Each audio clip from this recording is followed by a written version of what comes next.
In the snow-covered wilderness of Northern California, a widowed frontier nurse was about to make a decision that would change the course of history.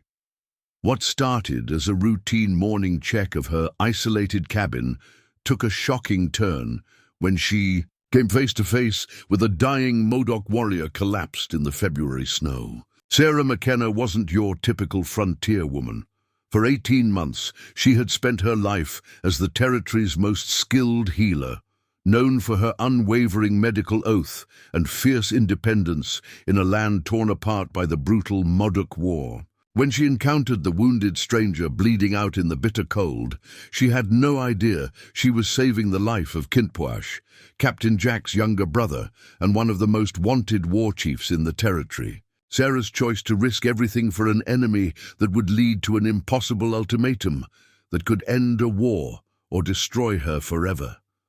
What began as a simple act of mercy would become a dangerous love story that crossed every boundary society had drawn. The Northern California territory would never be the same after a white woman chose to become the bridge between two worlds at war, proving that sometimes the most radical act is simply choosing compassion over fear.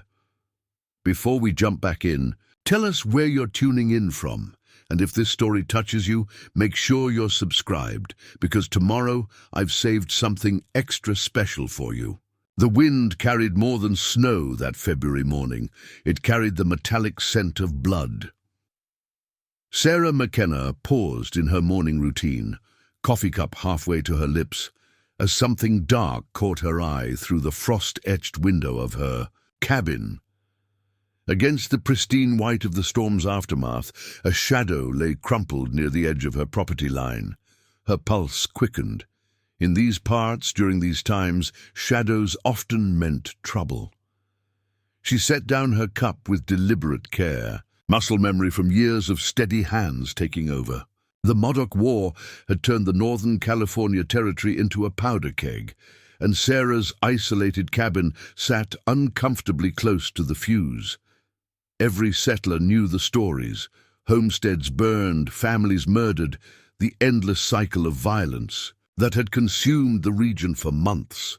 But as she pulled on her heavy coat and gathered her medical bag, Sarah's training overrode her fear. Her husband Michael had died 18 months ago, treating wounded soldiers, refusing to abandon his post even as the fighting closed in around the field hospital. A healer's oath doesn't recognize uniforms or skin color, he'd told her the night before his death. Pain is pain, and our duty is clear. The memory steadied her hands as she stepped into the bitter cold.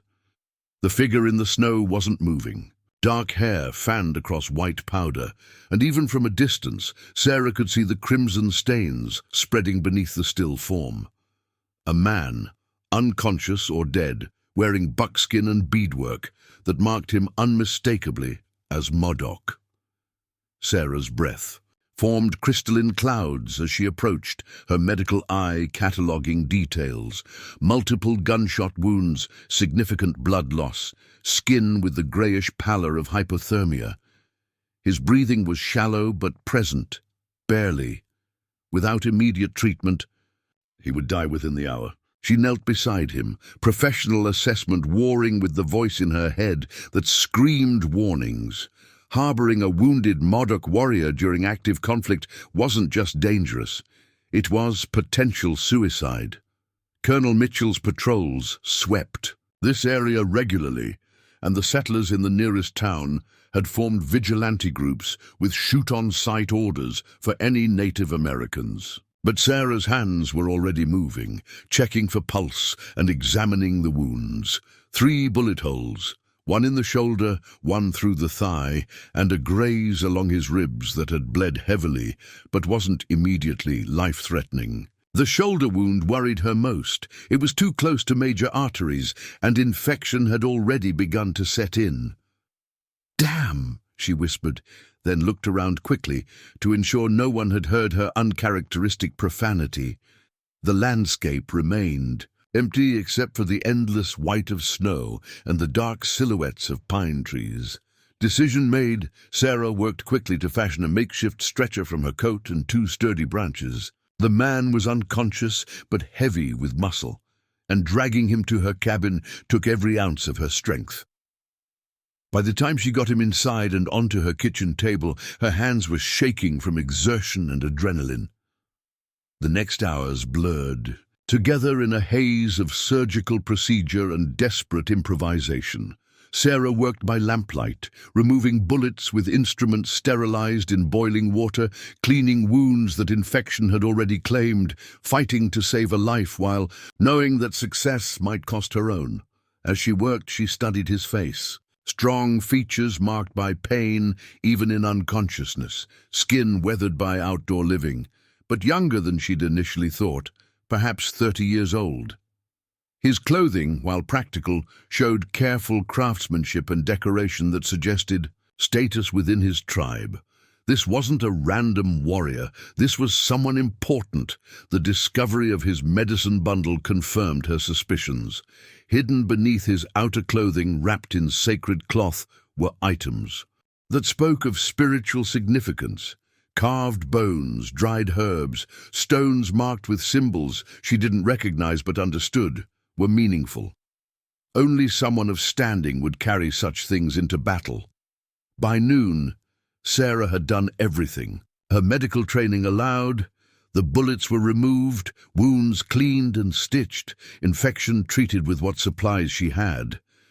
Now came the waiting, and the terrifying knowledge of what she'd committed herself to.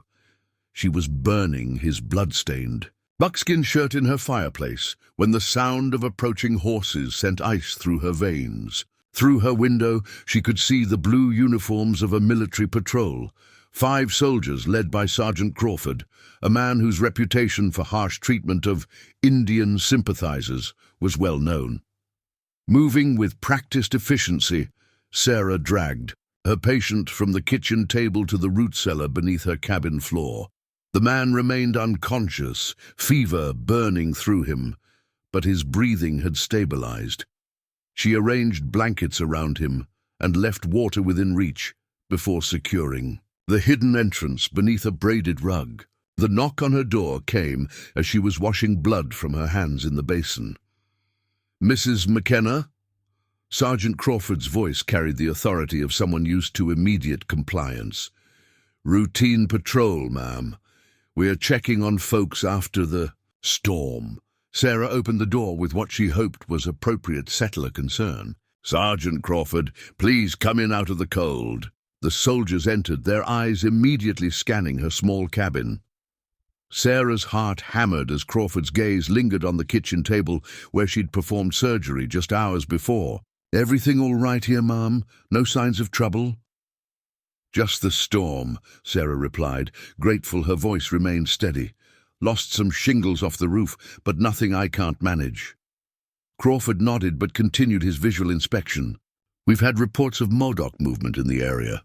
War party, possibly wounded from the skirmish 3 days back near Tule Lake. You see anything unusual, anyone who doesn't belong, you send word immediately." "Of course, Sergeant." One of the younger soldiers stepped toward the fireplace, where the last traces of buckskin were turning to ash. "Burning clothes, ma'am?" Sarah's mouth went dry, but she managed a dismissive wave. "Old rags. Spring cleaning comes early when you're stuck inside by weather." The lie seemed to satisfy them, or perhaps they were simply eager to continue their patrol before dark. After what felt like hours but was probably only minutes, Crawford tipped his hat and led his men back into the cold. Sarah waited until the sound of their horses faded completely before checking on her patient. He remained unconscious, but his color had improved slightly. The fever still burned through him, and she knew the next few days would determine whether her risk had been worthwhile. As she settled into her chair beside the hidden cellar entrance, Sarah allowed herself to fully comprehend what she'd done. She was now harboring a wounded Modoc warrior, possibly a war chief, based on the significance of his medicine bundle during one of the most violent periods of the conflict. Discovery would mean death, either at the hands of the military or local vigilantes. But as she looked down at the trapdoor concealing her patient, Sarah felt no regret. Michael had died believing that healing transcended politics and prejudice. In saving this man's life, she was honoring that belief, even if it cost her everything. Outside, the wind continued to howl, and snow began falling again. The storm would cover any remaining traces of blood, but Sarah knew the real test was yet to come. When her patient woke, if he woke, she would discover whether her act of mercy had saved an enemy or found an unexpected path towards something resembling peace. The candle flickered in its holder, casting dancing shadows on the cabin walls, as Sarah McKenna settled in for what might be the longest night of her life. The candle had burned down to a stub when movement beneath the floorboards broke Sarah's restless vigil. 3 days of careful nursing, checking wounds, forcing broth between fevered lips, changing blood-soaked bandages, had blurred together into an exhausting routine of hope and dread. Now, as consciousness returned to her patient, Sarah felt her pulse quicken with a different kind of fear. The first sound was a sharp intake of breath, followed by the scrape of movement against wooden planks. Sarah lifted the trapdoor slowly, lamplight spilling into the root cellar to reveal dark eyes staring back at her with the focused alertness of a predator assessing danger. Kintpuash, though she didn't yet know his name, tried to sit up immediately, his hand instinctively reaching for weapons that were no longer there. The movement sent a visible wave of pain through his shoulder, and Sarah saw fresh blood seeping through the bandages. "Don't move," she said firmly, her voice carrying the authority she'd learned from years of treating stubborn patients. "You'll reopen the wounds." He froze at her words, eyes narrowing as he processed both her tone and the English she spoke. Sarah could see him cataloguing his surroundings, the cramped cellar, the blankets she'd arranged around him, the clean bandages. On his injuries, his gaze returned to her face, searching for answers to questions he couldn't yet voice. Slowly, Sarah descended into the cellar, moving with deliberate calm. She'd learned from Michael that sudden movements could trigger defensive responses. In wounded men, regardless of their background, "You've been unconscious for 3 days, she said, though she wasn't certain he understood. "Fever, infection. You nearly died." Kintpuash's eyes tracked her movements as she knelt beside him, but when she reached toward his shoulder to check the bandage, his hand shot out to catch her wrist. His grip was weaker than it should have been, but Sarah felt the controlled strength behind it, and the restraint that kept him from truly hurting her. "No," he said in accented English, the word carrying clear warning. Sarah met his gaze steadily. "I'm a healer," she said, then pointed to herself. "Sarah, doctor." She gestured to his wounds. "I fixed. I help." Something shifted in his expression. Not trust, but a cautious reassessment. He released her wrist but continued watching as she examined the shoulder wound. The stitches had held, though the surrounding skin showed signs of inflammation that concerned her. "This needs cleaning," she said, more to herself than to him. "Infection's trying to take hold again." "Udine," as she worked, preparing a poultice from herbs Michael had taught her to use, Kintpuash observed her with the intensity of someone whose survival might depend on reading character correctly. Sarah felt his scrutiny, but didn't let it make her movements hurried or uncertain. Her husband had always said that patients could sense a healer's confidence or lack thereof. Why? The single word, spoken in careful English, made Sarah pause in her preparations. She looked at him, understanding the weight of what he was really asking. Why had she saved him? Why risk her own life for an enemy? Why treat him with care instead of letting him die in the snow? "Because you were hurt," she said simply. "Because it was right." Kintpuash's brow furrowed as he processed this answer. Sarah could see him struggling with the concept. that a white woman would endanger herself for a Modoc warrior during wartime, motivated by nothing more complex than basic human decency. Over the following hours, as Sarah tended his wounds and brought him water and broth, a careful dance of communication evolved between them. Kintpuash's English was limited but functional, suggesting education beyond what most settlers would expect.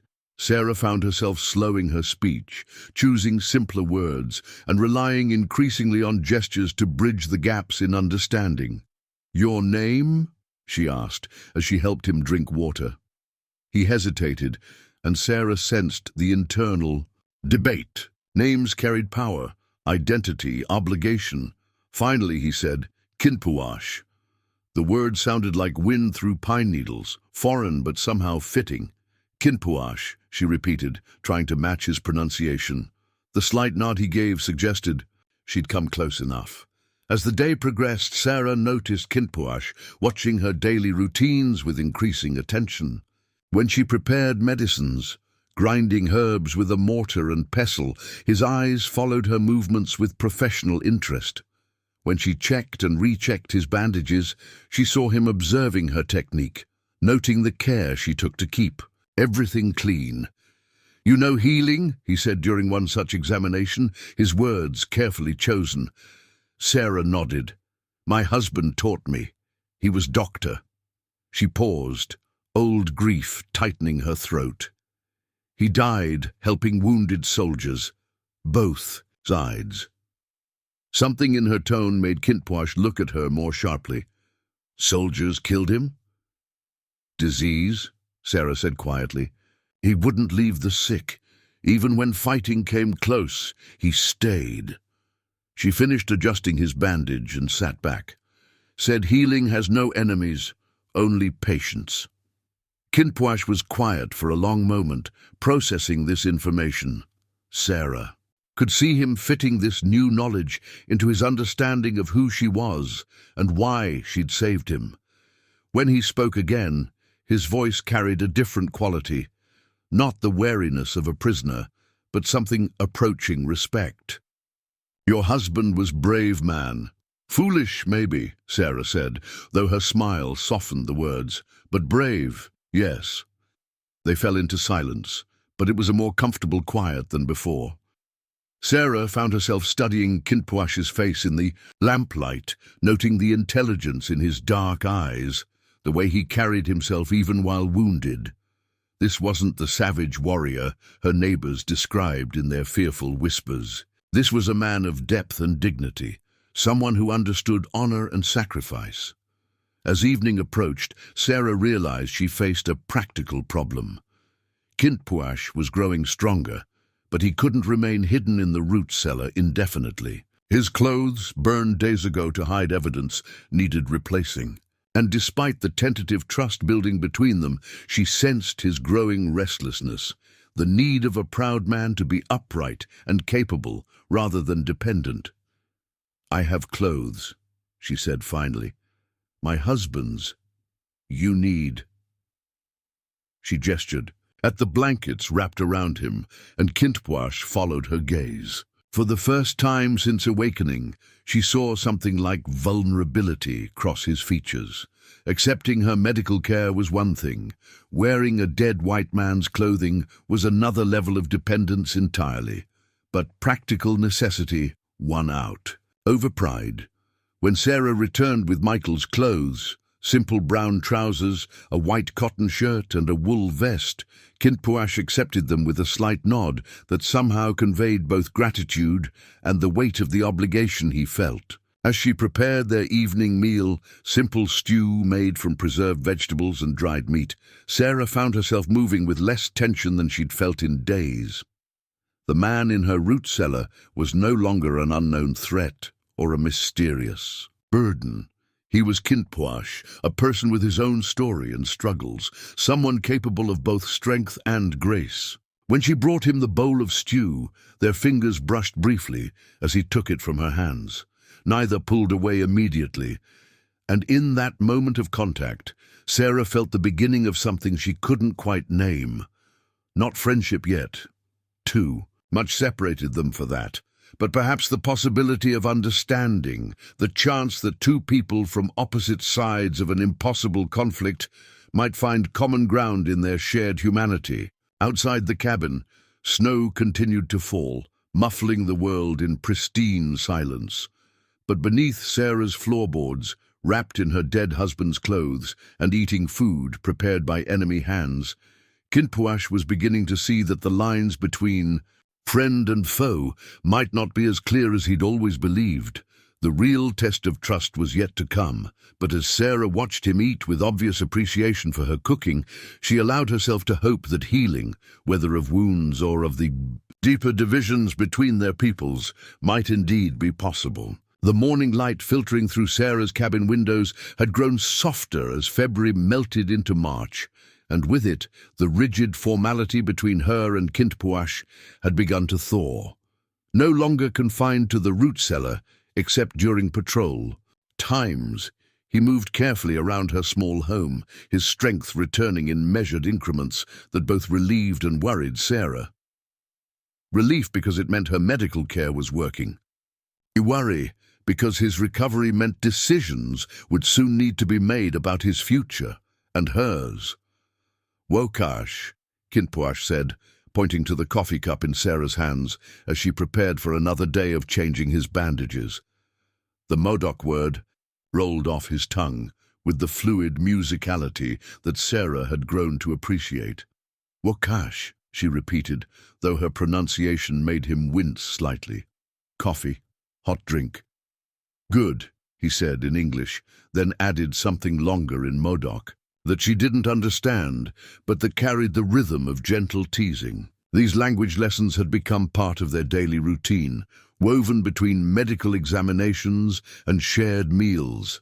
Sarah found herself eager for these exchanges, fascinated by the complexity of Modoc language and the worldview it revealed. The concepts didn't always translate directly.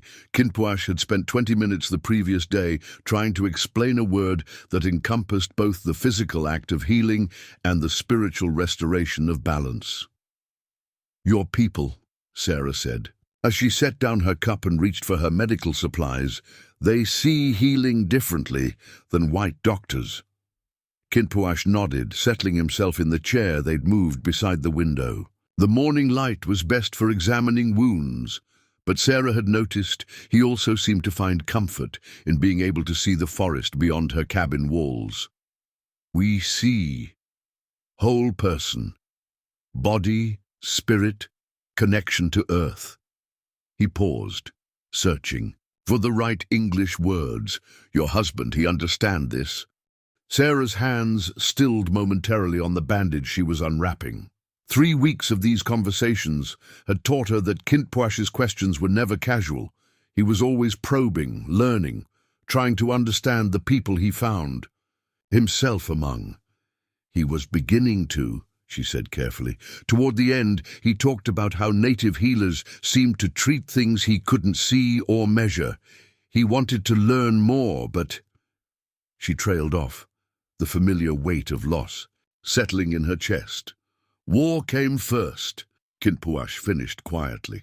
"War came first," she agreed. As Sarah began her examination of his shoulder wound, she was pleased to see the infection had finally cleared completely. The skin was knitting together cleanly, and his range of motion had improved significantly. Her fingers traced the edges of the healing tissue with professional satisfaction, but she was unprepared for the way Kintpuash's breathing changed at her touch. She looked up to find him watching her face with an intensity that made her suddenly aware of how close they were sitting, how intimate this daily ritual of care had become. His dark eyes held something that made her pulse quicken, not the wariness of their early days, but something warmer and more dangerous. "It's healing well," she said, her voice slightly hoarse. She forced herself to focus on the medical aspects, though her hands trembled slightly as she reached for clean bandages. You'll have full use of your arm." "Because of your skill," Kintpuash said softly. His voice carried gratitude, but also something deeper that made Sarah's cheeks warm. "Because you're strong," she replied, busying herself with securing the fresh bandage. "Your body knew how to heal. I just helped it along." When she finished, Kintpuash caught her hand gently, his thumb brushing across her knuckles. "You saved my life, Sarah. That is not small thing." The use of her name, spoken in his careful accent, sent an unexpected shiver through her. They'd been using names for weeks now, but somehow this felt different, more personal, weighted with meaning she wasn't ready to examine. "Anyone would have done the same," she said, though they both knew it wasn't true. "No," Kintpuash said, firmly, "not anyone. You chose to see person, not enemy. That is rare gift." Sarah felt herself leaning slightly toward him, drawn by the sincerity in his voice and the warmth of his hand still covering hers. The moment stretched between them, charged with possibilities that neither seemed ready to name. Then the distant sound of horses approaching broke the spell, and they sprang apart with the practiced efficiency of 3 weeks' experience hiding their unusual arrangement. Kintpuash disappeared into the root cellar while Sarah smoothed her hair and prepared to receive visitors. This time it was Dr. Benjamin Hayes, making one of his increasingly frequent visits that Sarah was beginning to suspect had little to do with medical consultation. "Sarah," Dr. Hayes said as she opened the door, his Boston accent crisp in the morning air, "I hope you don't mind the unexpected visit. I was in the area and thought I'd check on your supplies." "Of course, Benjamin. Please come in." As Dr. Hayes settled himself at her kitchen table, Sarah found herself comparing his pale, soft hands to Kintpuash's darker, scarred ones.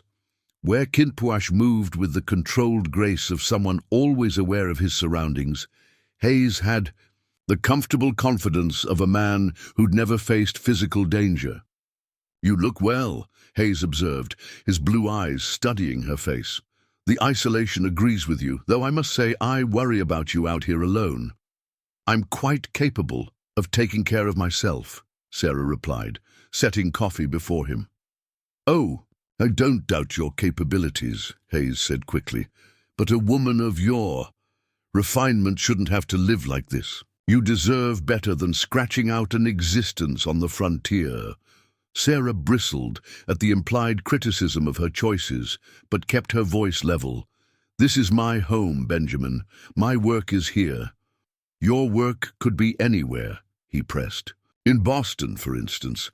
I've been thinking, when my assignment here is complete, you could come with me," says my wife naturally. "You'd have access to the finest medical facilities, opportunities to expand your knowledge." The proposal she'd been half expecting still caught Sarah off guard. Benjamin Hayes was a good man, educated, kind, offering her security and status. Everything that made sense for a widow trying to rebuild her life. But as he spoke of Boston drawing rooms and proper society, all Sarah could think of was the way Kintpuash's eyes lit up when he explained some aspect of Modoc philosophy, or how his rare smiles transformed his entire face. "Benjamin, I'm honored by your proposal," she said carefully, "but this isn't the right time for such decisions." Hayes's expression shifted, disappointment clear in his features. "Is it the war? I understand the uncertainty makes planning difficult, but this conflict won't last forever. The Modocs can't hold out much longer against the army's resources." "And, can't they?" Sarah asked, genuine curiosity in her voice. "Certainly not. They're outnumbered, outgunned, and fighting a hopeless cause. Their leaders know this. Captain Jack and his brother are said to be intelligent men for savages. They must see that surrender is their only option." Sarah felt a chill that had nothing to do with the morning air. "His brother? Kintpuash, I believe the name is. Some call him White Wolf. Military intelligence considers him one of their most Dangerous war chiefs, brilliant tactician, completely ruthless. They say he's Captain Jack's right hand, the one who plans their raids. Hayes leaned forward conspiratorially. Rumor is he was wounded in the skirmish at Tule Lake 3 weeks ago. Some think he's dead, which would be a significant blow to their resistance. Sarah's coffee cup rattled against its saucer as her hand shook. Beneath the floorboards, she knew Kintpuash could hear every word of this conversation. The man she'd been learning to trust, whose gentle touch had made her pulse race just minutes ago, was apparently one of the most wanted men in the territory. "You've gone pale, my dear," Hayes said with concern. "I don't mean to distress you, with talk of violence." "No, the war affects us all," Sarah managed. "I should let you get back to your duties." Now, after Hayes left, Sarah sat in her chair for long minutes before opening the trapdoor. Kintpuash emerged slowly, his face carefully controlled, but she could see tension in every line of his body. "You heard," she said. "It wasn't a question. I heard." They stood facing each other across her small kitchen, the comfortable intimacy of the morning shattered by the weight of revealed truths. Sarah found herself looking at him with new eyes, searching for signs of the ruthless war chief Hayes had described. But all she saw was the man who'd thanked her for saving his life, who'd patiently taught her Modoc words for healing and hope. "Is it true?" she asked finally. "Are you, Kintpuash is my name," he said quietly. "But not all of it." The careful phrasing told Sarah everything she needed to know. The man she'd been caring for, sharing meals with, growing dangerously attracted to, was indeed the infamous White Wolf, brother to Captain Jack, one of the most feared Modoc leaders. "You could have told me," she said, though she wasn't certain. If she was angry or simply overwhelmed, would you have helped me if you had known? The question hung between them like a challenge. Sarah considered lying, claiming that his identity wouldn't have mattered, but she owed him honesty. "I don't know," she admitted. "I'd like to think I would have made the same choice, but I don't know." Kintpuash nodded as if he'd expected this answer.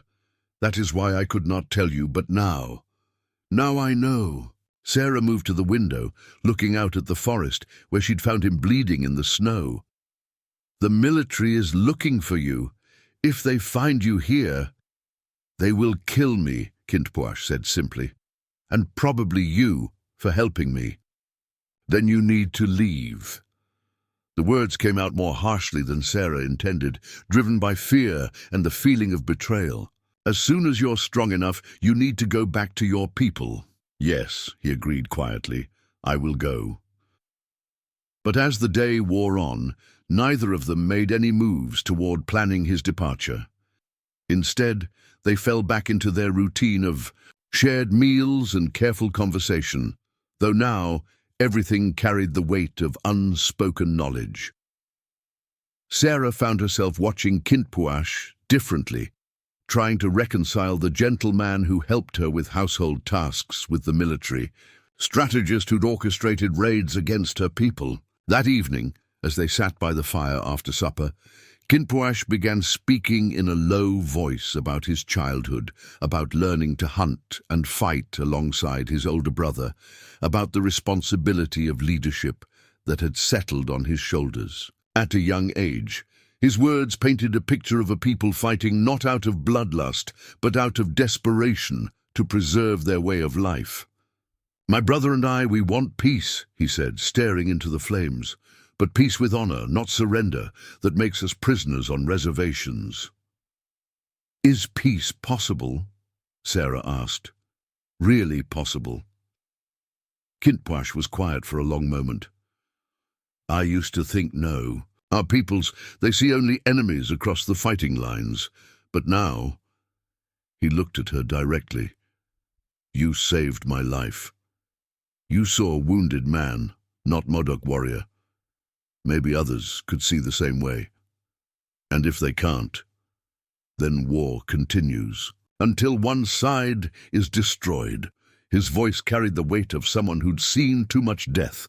"That is why men like your Dr. Hayes think we will surrender soon. They believe we are animals who fight only because we do not understand we are beaten."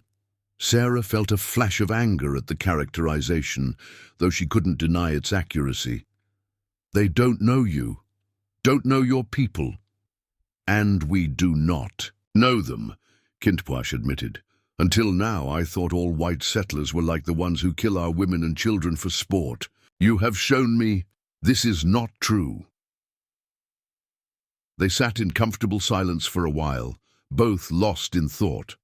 The fire crackled, casting dancing shadows on the cabin walls, and Sarah found herself acutely aware of Kintpuash's presence beside her. The revelation of his identity should have created distance between them, but instead she felt drawn to understand him more deeply. This man who could be both gentle healer and deadly warrior, who carried the weight of his people's survival on his shoulders. "In my world," she said eventually, "men and women who care for each other usually marry, build a life together." "In mine also," Kintpuash replied carefully. "But our worlds are at war." "Yes." Sarah turned to face him fully. "What happens when you leave here, when you go back to being the White Wolf?" Kintpuash met her gaze steadily. "I do what I must to protect my people. But I will remember that not all enemies are truly enemies. Maybe that knowledge will help me find a different path. And if you can't find that path, then I fight until there is no more fighting to be done." The finality in his voice made Sarah's chest tighten with unexpected grief. In the weeks since saving his life, she'd begun to imagine possibilities she'd never considered before. A future that included this intelligent, compelling man who'd challenged every assumption she'd held about his people. But the weight of reality was crushing those fragile dreams before they could fully form. "I wish things were different," she said softly. "So do I," Kintpuash replied. "More than you know." As they prepared for sleep, Sarah in her bed, Kintpuash on blankets by the fire, both were acutely aware that time was running short. His strength was nearly fully restored, and spring was coming. Soon, staying hidden would become impossible, and choices would have to be made that neither wanted to face. But for now, in the quiet sanctuary of Sarah's cabin, they could pretend that war was distant and love might be possible between a frontier healer and a Modoc War chief. The illusion was fragile, but it was all they had, and they clung to it, with the desperation of people who knew that morning would bring them closer to an impossible decision. Outside, the wind whispered through the pine trees, carrying the scent of changing seasons and the promise that nothing, not even the most carefully guarded secrets, could remain hidden forever. The knock on Sarah's door came at the worst possible moment, just as she was helping Kintpuash change the bandage on his thigh wound. They froze at the sound, eyes meeting in silent communication that had become second nature over their weeks together. But this time, something in the rhythm of the knocking sent alarm racing through Sarah's veins. "Sarah, it's Benjamin. I know. You're home. I saw smoke from your chimney." Dr. Hayes' voice carried an urgency that made Sarah's stomach clench. Kintpuash was already moving, gathering the medical supplies scattered around him, but his movements were hampered by the half-removed bandage and his state of undress. "One moment, Benjamin," Sarah called out, her voice admirably steady despite the panic flooding her system. "I'm indisposed." She helped Kintpuash toward the root cellar, but his injured leg gave way slightly, sending him stumbling against the kitchen table. The impact knocked over the basin of bloody water Sarah had been using to clean his wounds, sending it crashing to the floor with a sound that seemed to echo through the cabin like a gunshot. Outside, the knocking stopped. "Sarah, are you all right in there?" "Fine," she called back, frantically mopping up the spilled water while Kintpuash lowered himself into the cellar. "Just dropped something. Give me another moment." The Seconds stretched like hours as Sarah secured the hidden entrance and scattered the rug over it. She grabbed a book from her shelf and mussed her hair slightly, then opened the door with what she hoped was an appropriately apologetic expression. Dr. Hayes stood on her threshold, his medical bag in hand, and concern etched across his features. But Sarah caught the way. His eyes immediately swept her cabin's interior, taking in details with the thoroughness of someone trained to observe. "Forgive the intrusion," he said, stepping inside without waiting for invitation. "I heard the crash and thought perhaps you'd been injured." "Clumsy of me," Sarah replied, moving to block his view of the damp spot on the floor where she'd cleaned up the spilled water. "I was reading by the fire and knocked over my water pitcher when I stood up." Hayes nodded, but his gaze lingered on the medical supplies still visible on her kitchen counter, more than she would typically have out for her own needs. Sarah followed his look and felt her heart sink. "Someone's been injured," he observed, his tone carefully neutral. "Mrs. Patterson from the settlement," Sarah lied smoothly. "Cut her hand badly on broken glass. I treated her yesterday and was just organizing my supplies." The explanation seemed to satisfy him. Though Sarah noticed, he continued to study her face with the intensity of someone searching for deception. After what felt like an eternity, he set down his medical bag and turned to face her fully. "Sarah, I need to speak with you about something important." The seriousness in his tone made Sarah's pulse quicken for entirely different reasons. She gestured toward her small sitting area by the fire, hoping the distance from the hidden cellar would muffle any sound Kintpuash might make. "What brings you out here so urgently, Benjamin?" Hayes settled into the chair across from her, his hands clasped tightly in his lap. "I've been doing a great deal of thinking since our conversation last week, about your future, about what this territory can offer someone of your qualities." Sarah felt the conversation heading in a direction she wasn't prepared for, but nodded for him to continue. "The truth is, Sarah, I believe you're wasting your considerable talents out here in isolation. Your medical knowledge, your compassion, your refinement, these are gifts that deserve a proper setting." He leaned forward earnestly. "I'm prepared to offer you that setting. Benjamin, please, hear me out." He stood abruptly, beginning to pace the small space with nervous energy. "My assignment here will conclude within the year. The army expects the Modoc resistance to collapse soon. Their leaders are scattered, their resources depleted. When order is restored, I'll be returning to Boston to establish my own practice." Sarah remained silent, though her mind was racing. Beneath the floorboards, she knew Kintpuash was hearing every word of this conversation, including the casual dismissal of his people's cause. "I want you to come with me," Hayes continued, stopping directly in front of her chair. "As my wife, you'd have access to the finest medical facilities in the country, opportunities to advance your education, a chance to practice real medicine instead of frontier remedies." The proposal hung in the air between them, and Sarah found herself staring at Hayes as if seeing him clearly for the first time. Here was everything she was supposed to want: security, status, a return to the civilized world she'd left behind when she followed Michael West. It was the safe choice, the logical choice, the choice that would restore her to the life she'd been born to live.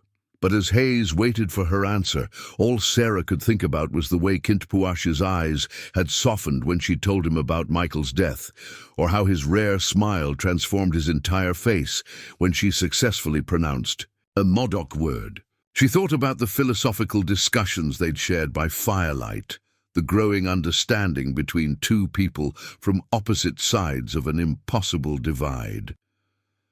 "I'm honored by your proposal, Benjamin," she said carefully. "Truly. But I can't accept." Hayes's face cycled through surprise, disappointment, and then something harder. "I don't understand. What could possibly keep you in this wilderness, this isolation? This is my home, Sarah said, rising to face him. My work is here with people who need basic medical care. I can't abandon that for drawing rooms and tea parties. But the war will end soon, Hayes pressed. The Modocs will be defeated or relocated. This territory will be properly settled, civilized. You could be part of that progress instead of clinging to some romantic notion of frontier medicine.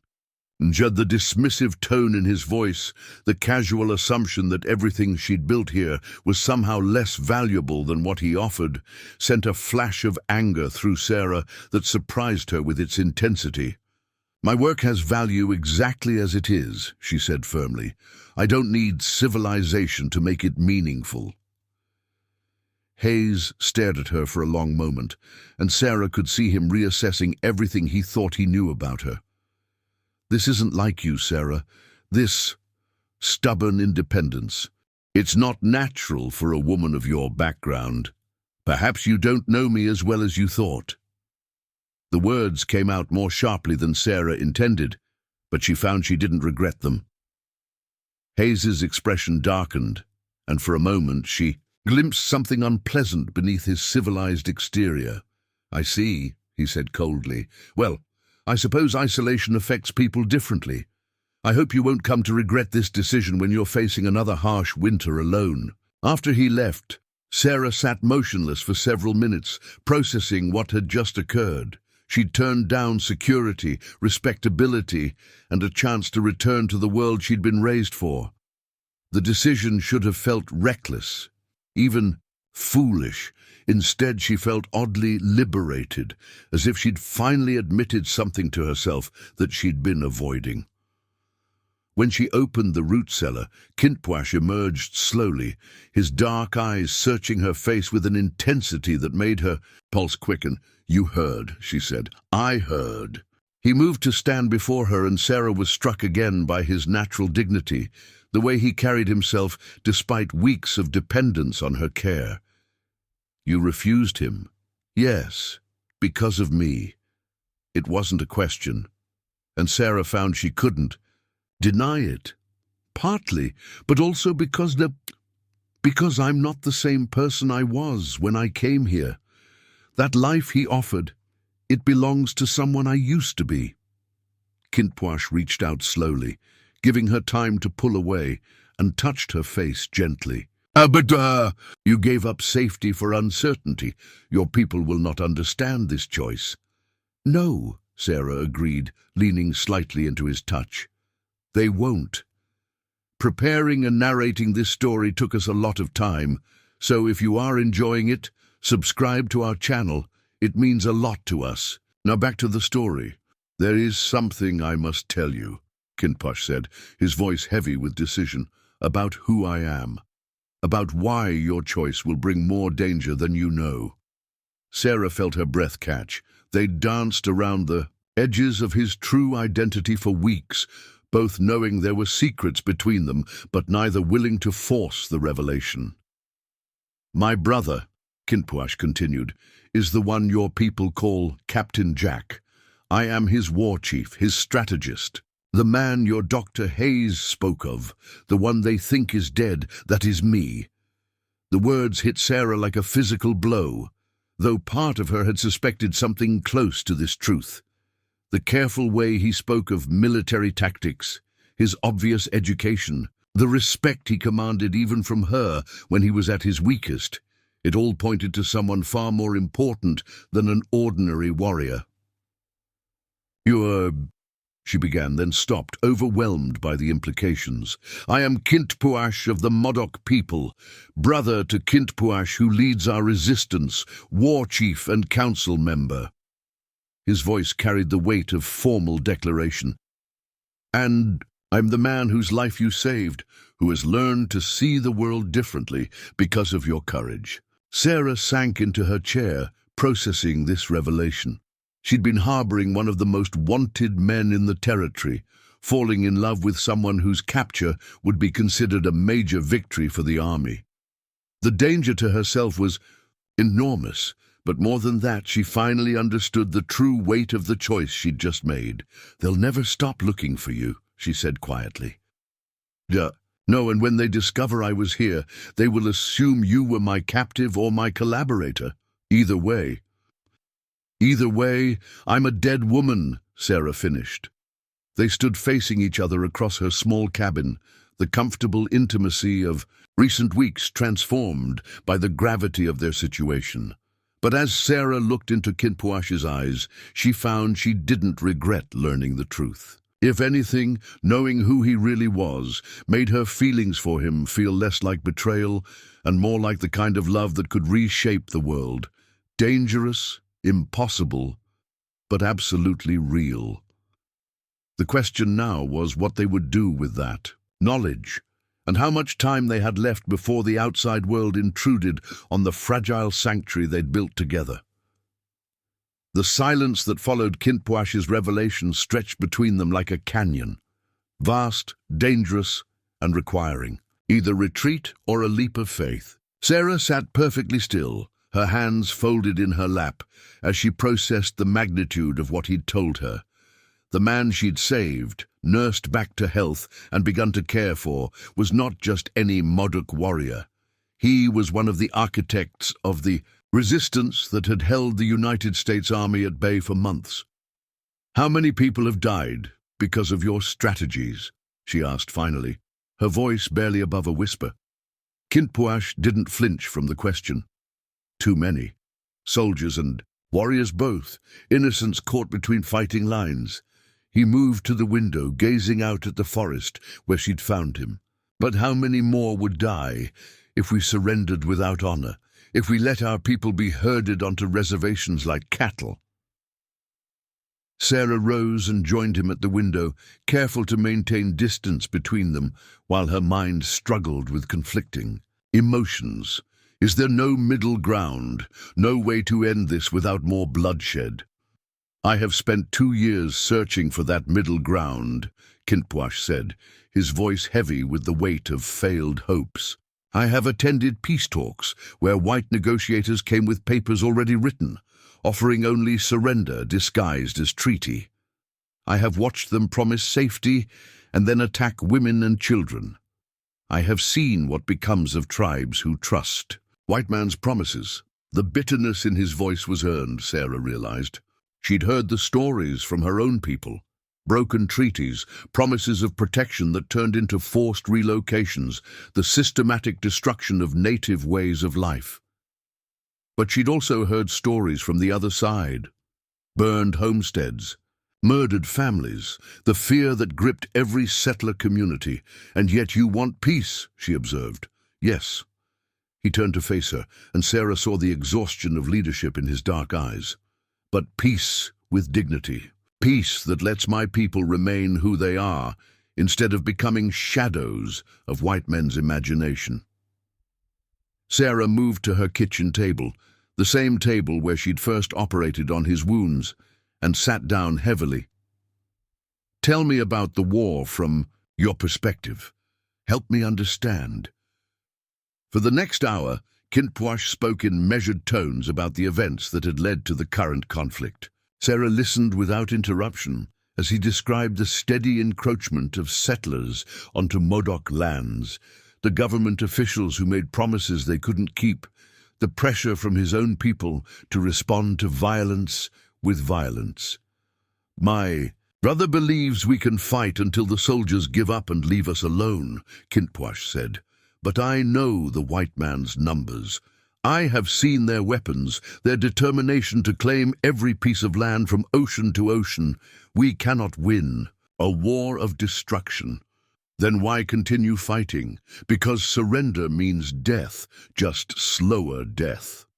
We have seen what happens to defeated tribes. They waste away on reservations, forgotten, their children forbidden to speak their own language." His hands clenched into fists. "Better to die as Modocs than live as ghosts." Sarah felt her heart breaking for the impossible position his people faced. But her medical training had taught her to look for solutions, even in the bleakest circumstances. What if there was another way? She asked slowly. What if someone could negotiate a real treaty, one that protected your people's rights while ending the violence? Kintpuash's laugh was bitter. Who would do such thing? White officials care only about clearing land for settlers. My own people trust no white promises. There is too much blood between us now. Someone both sides might listen to, Sarah said, the idea forming even as she spoke. Someone who has proven their good faith through actions, not words. He looked at her sharply, understanding dawning in his expression. You speak of yourself. I speak of us, Sarah corrected. A white woman who saved a Modoc War chief, a Modoc leader who learned to see past his enemy's skin color. If we could convince others to see what we've seen, it would take more than one example, Kintpuash said. But Sarah could hear possibility creeping into his voice. In my culture, when someone saves a life, especially a leader's life, there are obligations, sacred debts that must be honored. Sarah felt her pulse. Quicken, what kind of obligations? Kintpuash was quiet for a long moment, and Sarah sensed he was approaching something significant. Among my people, if a woman saves a war chief's life, if she proves her courage and wisdom as you have done, the tribal council may declare her worthy of joining our community. Such a woman might become the chief's wife, cementing alliances and bringing her skills to serve the tribe. The words hung in the air between them, loaded with implications that made Sarah's breath catch. Is that what you're suggesting? I'm telling you our customs, Kintpuash said carefully. What you do with that knowledge is your choice. Sarah rose abruptly, pacing to the fireplace as her mind raced. Marriage to a Modoc war chief would mean leaving everything she'd ever known, abandoning her own people, risking her life for a future she couldn't imagine. But it would also mean the possibility of building bridges between two worlds, of using her position to advocate for peace. Would such a marriage carry political weight? She asked. Would it influence negotiations? If it was seen as genuine alliance rather than captivity, yes. It would force both sides to acknowledge that peace is possible, that our peoples can find common ground. Kintpuash joined her by the fire, his presence warm and solid beside her. But such choice would come with great cost for you. You would be cut off from your world, branded as traitor by many of your people. And if I refused, if I chose safety over possibility, then I would disappear back into the forest, and this war would continue until one side destroys the other. Sarah stared into the flames, seeing in them a reflection of the choice that faced her. Security versus uncertainty, familiar loneliness versus dangerous love, acceptance versus the chance to change history through the simple act of choosing compassion over fear. A movement outside caught her attention, and she looked up to see something that made her blood run cold.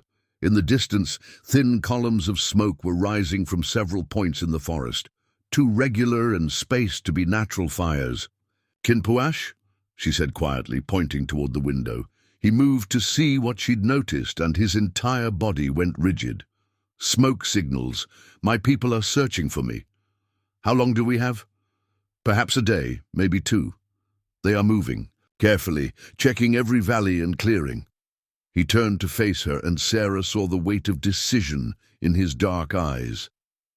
Time for choices is ending, Sarah. Soon, others will make decisions for us.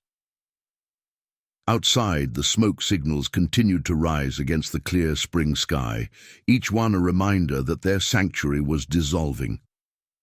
Whatever Sarah decided, about Kintpuash, about peace, about the kind of person she wanted to be, would have to be decided soon. The war was coming to find them, and with it, the moment when personal feelings would collide with political realities in ways that could reshape both their lives and the conflict that had consumed the territory for too long. As Sarah watched the distant signals, she realized that the choice before her wasn't just about love or marriage or personal happiness. It was about whether she had the courage to become the bridge between worlds that her healing of Kintpuash had already made her, and whether that bridge could bear the weight of ending a war. The sound of approaching horses reached Sarah's cabin, just after dawn, on the third day since they'd spotted the smoke signals. She and Kintpuash had spent the intervening time in a strange suspension between normalcy and crisis, maintaining their daily routines while knowing that each moment together might be their last. Now, as hoofbeats echoed through the forest, that suspended time crystallized into sharp, immediate reality. Kintpuash rose from the kitchen table where they'd been sharing what might be their final breakfast together. His hand moved instinctively toward where his weapons would have been, then stopped as he remembered they'd been lost in the snow the night Sarah found him. 3 horses, he said, his warrior's ear distinguishing details Sarah couldn't. Moving, slowly, not soldiers. Sarah moved to the window, her heart hammering against her ribs. Through the trees she could see the riders approaching, 2 men and a woman, moving with the careful deliberation of people entering potentially dangerous territory. Even at a distance, their clothing and bearing marked them clearly as Modoc. "Your people," she said unnecessarily. Kintpuash nodded, straightening his shoulders in a gesture Sarah had learned meant he was preparing to resume the mantle of leadership he'd temporarily set aside in her cabin. "I should go out to meet them, if they find you with me, without explanation." No," Sarah's voice carried surprising firmness. "We face this together, whatever happens." Before Kintpuash could respond, a voice called out from the forest in accented English, "Hello in the cabin.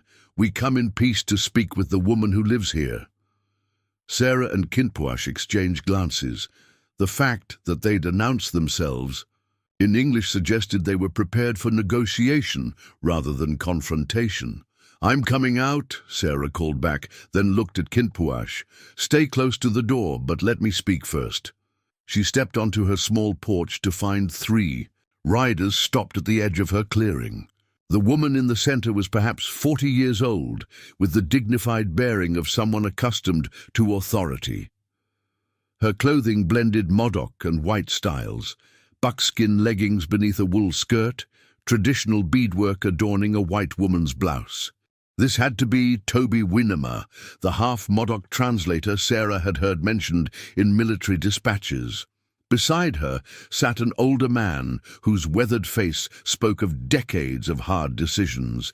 His grey hair was braided with feathers and beads that denoted high rank, and his dark eyes assessed Sarah with the shrewd intelligence of a natural diplomat. The third rider was a woman of perhaps 25, her posture radiating barely controlled tension. Even from a distance, Sarah could see the resemblance between her and Kintpuash, the same strong jaw, the same penetrating dark eyes. "Mrs. McKenna," Toby Winema said, dismounting with fluid grace. "I am Toby Winema. This is Elder Cho Ox of the Modoc Council, and Morning Star, sister to one we seek." Sarah felt her mouth go dry, but she managed to keep her voice steady. "What brings you to my home?"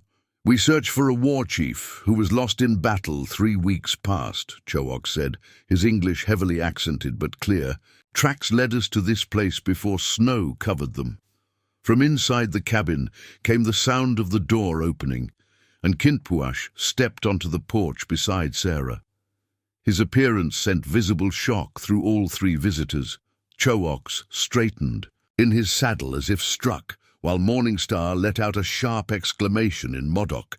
But it was Toby Winema's reaction that surprised Sarah most. The translator's eyes moved between Kintpuash and Sarah with the calculating assessment of someone seeing political possibilities. "My brother," Morningstar said, her voice thick with emotion as she slid from her horse. "We thought you were dead." Kintpuash descended from the porch to embrace his sister, and Sarah watched the reunion with a mixture of joy and trepidation. The love between the siblings was obvious, but so was Morningstar's confusion as she took in Kintpuash's appearance, healthy, wearing white man's clothes, standing beside a white woman with obvious comfort.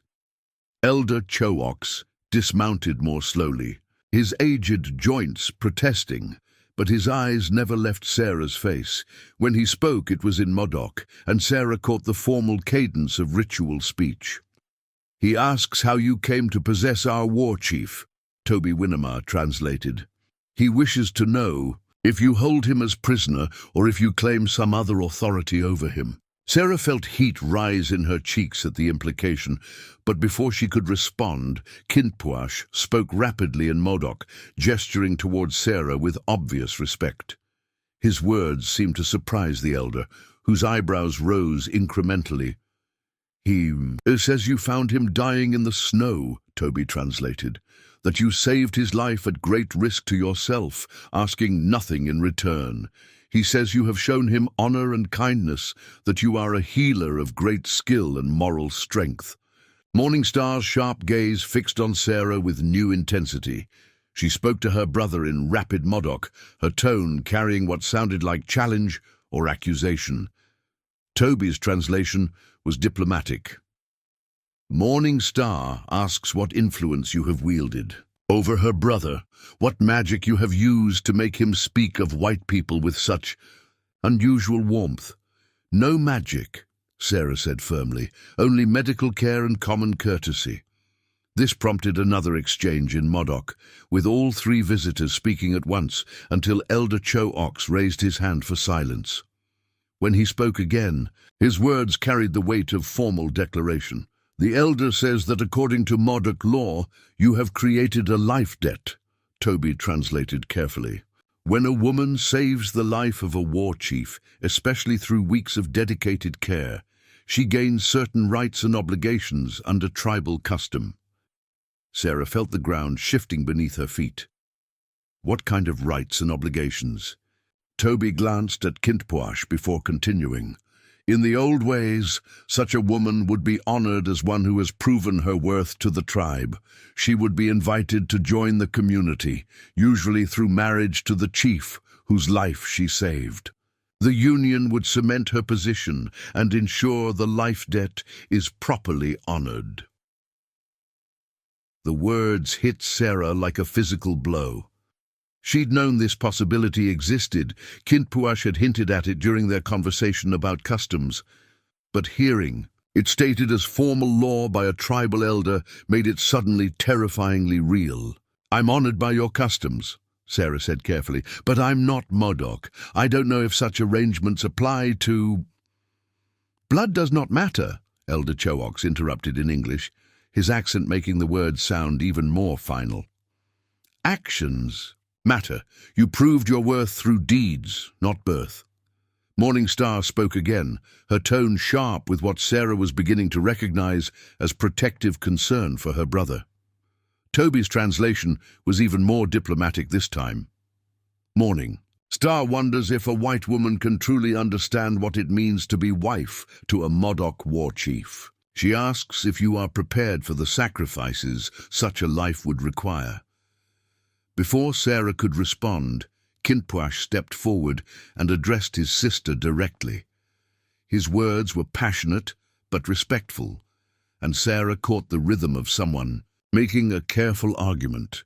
When he finished, Morningstar looked at Sarah with new assessment. "He tells his sister that you have already made sacrifices," Toby translated, "that you risked your life to save an enemy, that you have shown courage and wisdom beyond what many warriors possess. He says you understand the weight of difficult choices." Elder Chooks studied Sarah with eyes that seemed to see past surface appearances to something deeper. When he spoke again, his words carried the authority of tribal law. "The elder declares that you have earned the right to choose," Toby said.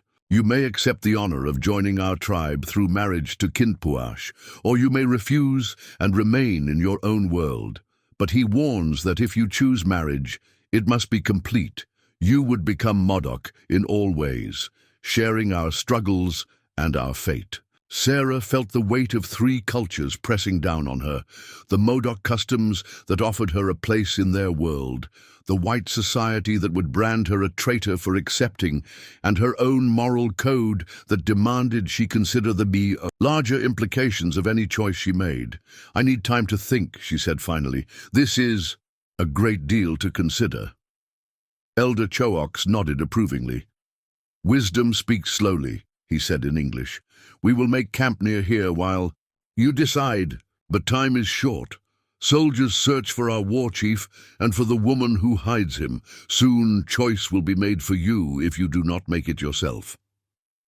As the Modoc party moved to establish their temporary camp within sight of her cabin, Sarah stood on her porch, feeling as if the world had shifted on its axis.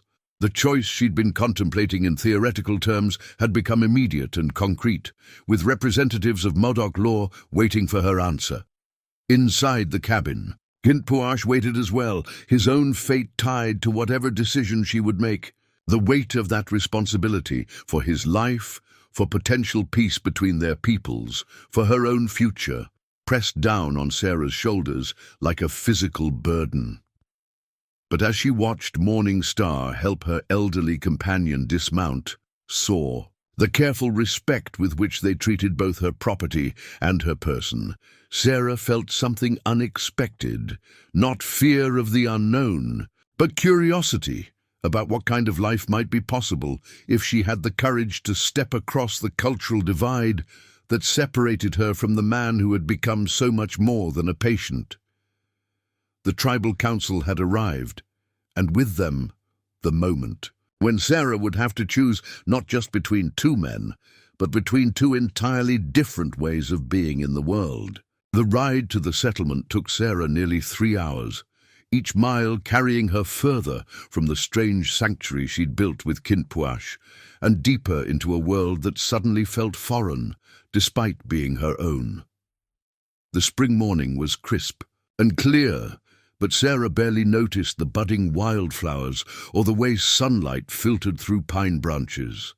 Her mind was consumed with the conversation she was about to have with Thomas McKenna, her brother-in-law, and the careful balance she would need to strike between honesty and deception. The settlement of Pine Ridge had grown considerably since Sarah first arrived 2 years ago.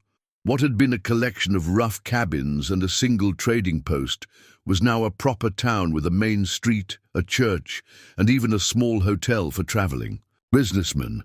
But as Sarah guided her horse down the familiar streets, she felt none of the comfort of homecoming she'd expected. Instead, she found herself seeing everything through Kintpuash's eyes: the orderly rows of identical houses, the carefully fenced yards that carved up the natural landscape, the sense of imposed control over a wilderness that had existed perfectly, well without human intervention. Thomas McKenna's house sat at the end of Main Street, a 2-story frame building that spoke of his success as the town's only lawyer. Sarah had always appreciated the neat flower boxes and white picket fence, but today they struck her as symbols of a life constrained by other people's expectations of what was proper and safe. Thomas emerged from his front door before Sarah had fully dismounted, his face creased with the worry she'd learned to expect whenever she made one of her infrequent visits to town. At 45, he was 10 years older than his deceased brother, Mikkel, but the family resemblance was strong enough to send a familiar pang of loss through Sarah's chest. "Sarah," he said, embracing her with the careful affection of a man still uncertain how to relate to his brother's widow.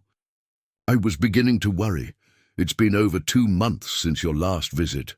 "I'm fine, Thomas, just busy with patients and spring planting." Thomas studied her face with the assessing gaze of someone trained to read people's intentions. "You look different, healthier somehow, less worn down." Sarah felt heat creep up her neck. The weeks of caring for Kintpuash, of engaging in philosophical discussions and cultural exchange, had indeed changed her in ways that apparently showed. "Spring air agrees with me," Well, come inside. Martha's prepared coffee and her excellent apple cake. She'll be disappointed if you don't sample both. As they settled in Thomas's parlor, Sarah found herself cataloguing the differences between this carefully appointed room and her own simple cabin. The heavy furniture, ornate wallpaper, and collection of china figurines spoke of a desire to recreate Eastern refinement on the frontier. It was beautiful in its way, but it felt suffocating after the honest simplicity of her life with Kintpuash. "I've been hearing concerning reports," Thomas said without preamble, as his wife Martha served coffee. "Dr. Hayes has been expressing worries about your situation." Sarah's cup rattled against its saucer as her hand trembled slightly. "What kind of worries?" Thomas exchanged a meaningful glance with his wife before continuing. "He's concerned about the effects of isolation on your mental state. He mentioned that you've been making unusual choices lately, refusing his very generous proposal, for instance." The casual way Thomas discussed her private affairs sent a spike of anger through Sarah that surprised her with its intensity. "My personal decisions are hardly subjects for public discussion. When those decisions affect the welfare of family, they become family business," Thomas replied firmly. "Benjamin is a good man, Sarah. Educated, financially secure, offering you a chance to return to proper society. Your refusal has people talking. Let them talk." Martha leaned forward, her expression gentle but concerned. "Dear, we understand that Michael's death left you adrift, but this stubborn independence isn't natural for a woman in your position. You need the protection and guidance that marriage provides." Sarah set down her coffee cup with deliberate care. "I'm perfectly capable of protecting and guiding myself." "Are you?" Thomas's voice carried the sharp edge he probably used in court.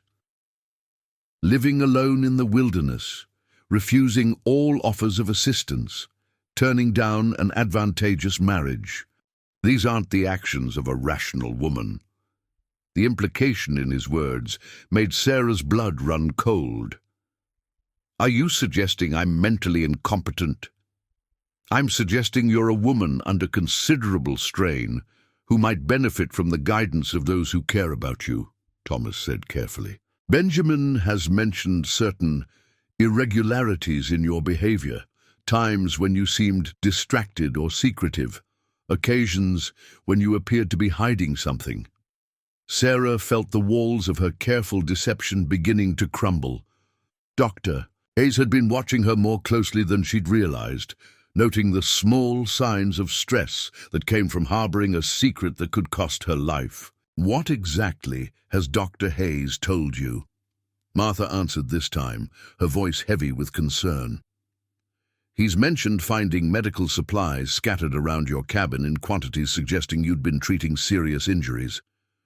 When he asked about it, you gave explanations that didn't quite add up. He's also noted changes in your speech patterns," Thomas added, "occasional use of words or phrases that seemed foreign, as if you'd been exposed to influences that might not be entirely wholesome."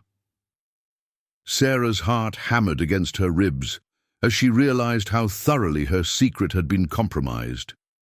Hayes's medical training had made him observant of details she hadn't thought to conceal, and his rejected proposal had apparently motivated him to share those observations with others.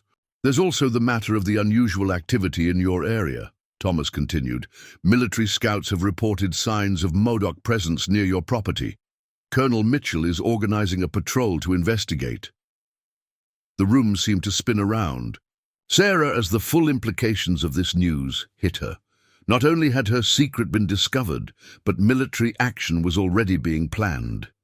Kintpuash, Morning Star, and Elder Chooks were sitting in a camp within sight of her cabin, completely unaware that soldiers might be approaching. "When?" she asked, fighting to keep her voice steady. "Tomorrow, possibly the day after. The colonel wants to ensure adequate force in case they encounter significant resistance. Thomas leaned forward earnestly. Sarah, if there are hostile Indians in your area, you're in grave danger. You need to come stay here in town until the situation is resolved. Sarah stood abruptly, her mind racing with the need to warn Kintpuash while maintaining her cover. I appreciate your concern, Thomas, but I have patients who depend on me. I can't simply abandon them. You can't help anyone if you're dead, Martha said bluntly. Sarah, please be reasonable. Come stay with us, at least until the military clears the area. I need to think about it, Sarah said, moving toward the door. Thank you for the coffee and the information. Dubu. Thomas followed her outside, his expression troubled. Sarah, there's something else you should know. Some of the men in town have been talking about organizing their own expedition to your cabin. They're concerned that you might already be in Modoc hands, being held against your will. Sarah felt the world tilting around her. What are you talking about? Your recent behavior, the reports of Indian activity, your refusal to accept help. Some people are beginning to believe you're not acting of your own free will. They think you might be a captive, forced to maintain the appearance of normalcy to protect your captors. The twisted logic of it would have been laughable if it weren't so dangerous. Because she'd chosen to help Kintpuash, because she'd developed feelings for him that showed in her behavior, her own people were now convinced she was a victim in need of rescue. That's ridiculous, Sarah said firmly. I'm perfectly free to make my own choices. Are you? Thomas's voice carried genuine worry. When was the last time you came to town without some excuse about patients or supplies? When did you last attend church services or social gatherings? You've isolated yourself so completely that people are starting to wonder if it's really by choice. As Sarah rode back toward her cabin, Thomas's words echoed in her mind with devastating clarity. By choosing to help Kintpuash, she'd set in motion a chain of events that had led to exactly the scenario she'd tried to avoid. Her own people now saw her as either mentally unstable or a prisoner, while the military was preparing an assault that would likely end with everyone she cared about dead. The irony was bitter. In saving Kintpuash's life, she'd created a situation where her autonomy was being questioned by the very people who claimed to want to protect her. Her refusal to conform to their expectations of proper feminine behavior had convinced them she was incapable of making rational decisions. But as she crested the hill that would bring her cabin into view, Sarah realized something else. She was angrier than she'd ever been in her life. Not at Kintpuash or the impossible situation they found themselves in, but at the assumptions and limitations her own society wanted to place on her. The idea that she couldn't possibly choose a life different from what they deemed appropriate, that her decisions must be the result of coercion or mental instability rather than careful consideration of her options. The Modoc camp was visible in the clearing beyond her cabin, smoke from their small fire rising straight up in the still air. As Sarah watched, she saw Kintpuash emerge from her cabin and look in her direction, his warrior's instincts apparently having detected her approach. Even at this distance, she could see the tension in his posture, the way he scanned the tree line for signs of threat. He was waiting for her decision, she realized. They all were.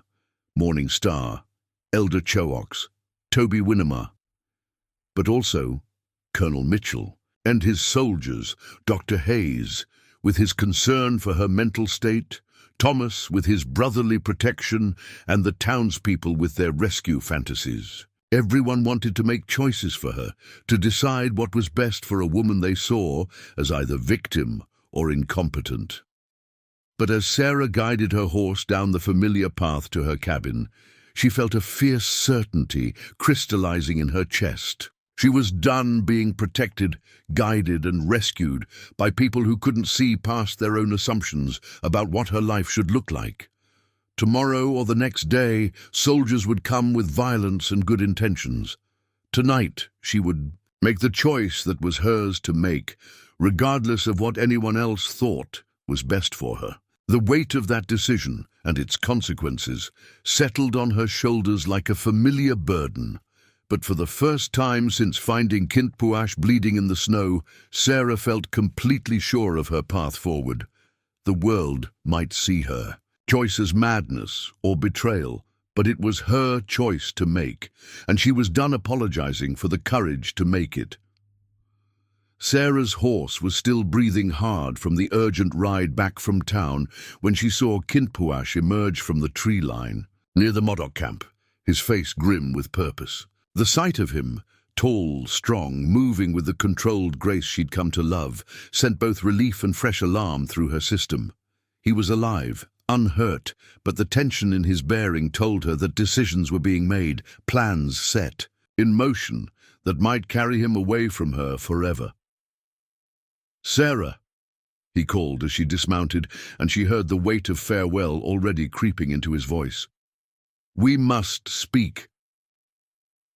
The Modoc camp was alive with quiet activity as Sarah approached. Morning Star was securing supplies to her horse with the efficient movements of someone preparing for immediate departure, while Elder Chooks sat in conversation with Toby Winnemar, their voices carrying the urgency of people working against time. They all looked up as Sarah entered the clearing, and she saw her own tension reflected in their dark eyes. "Soldiers come," Kintpuash said without preamble. "Our scouts report bluecoats gathering at the settlement, perhaps 20 men with pack animals and supplies for extended patrol." Sarah's heart sank as her worst fears were confirmed. "Colonel Mitchell, I learned about his plans in town." "Then you know we have little time." Kintpuash's voice was carefully controlled, but Sarah could see the conflict in his eyes. "The council has decided we must leave before dawn to avoid bringing violence to your home."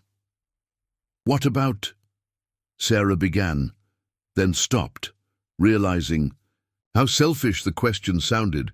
"What about us? What about the choice I haven't made yet?"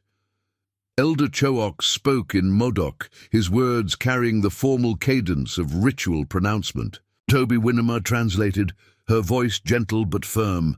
"The Elder says that time for choosing has ended. The soldier's approach makes it too dangerous for you to come with us, and too dangerous for us to remain. He releases you from any obligation our customs might have created." Sarah felt something crack inside her chest, not her heart breaking, but something harder and more fundamental. The careful walls she'd built around her emotions, the rational arguments she'd used to keep herself from fully committing to an impossible choice, crumbled all at once. "No," she said, the word emerging with surprising force. 4 sets of dark eyes turned to her with varying degrees of surprise. "No," Sarah repeated, this time with the authority she'd learned from years of making life-and-death medical decisions. "I don't accept being released from anything. I don't accept that soldiers get to make my choices for me."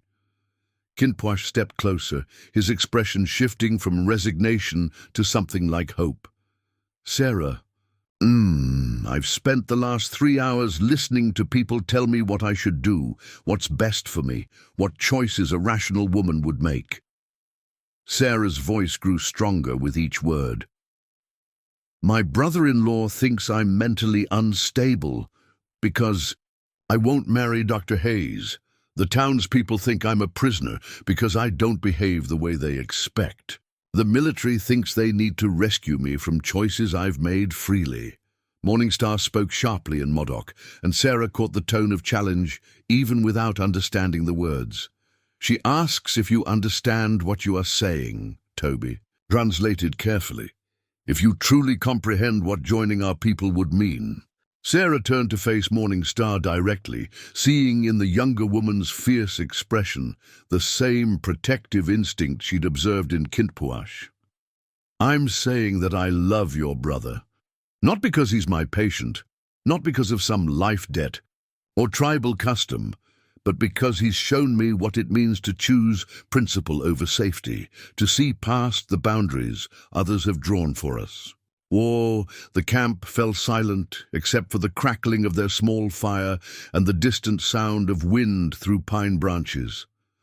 Sarah could feel the weight of her declaration settling over everyone present, not just her love for Kintpuash, but her willingness to act on it despite the cost. Kintpuash moved to stand before her, his hands reaching out to frame her face with the gentle touch she'd grown to treasure. "You know what this choice means. You will be cut off from your people, branded as traitor or captive. You will share our fate, whatever that fate might be." "I know." Sarah leaned into his touch, feeling the last of her reservations dissolve. "I also know that I've never felt more like myself than I have these past weeks with you. I know that the life being offered to me by my own people feels like a cage now, and I know that if I let fear make this choice for me, I'll regret it for whatever time I have left." Elder Chooks spoke again, his words carrying the weight of formal recognition. "He says you have chosen with a clear heart," Toby translated, and Sarah heard approval in the older woman's voice. "That such a choice honors both our peoples and creates new possibilities for peace." Morning Star approached slowly, her expression cycling through surprise, assessment, and finally something that might have been respect. She spoke directly to Sarah, her words measured and formal. "She welcomes you as sister," Toby said, "and promises to teach you what you need to know to survive in our world." The ceremony that followed was brief, but profound. Morning Star produced a small bundle from her pack, traditional Modoc clothing, that she explained had belonged to their mother. As Sarah changed behind a makeshift screen of blankets, she felt the symbolic weight of shedding her old identity, along with her familiar clothes. The buckskin dress fit reasonably well, its beadwork catching the firelight in patterns that spoke of hours of careful craftsmanship. When Sarah emerged, she saw something shift in how the Modoc party looked at her, not as an outsider to be tolerated, but as someone who belonged. Elder Chooks performed the marriage ceremony with dignified efficiency, speaking words in Modoc that Sarah couldn't understand but felt in her bones.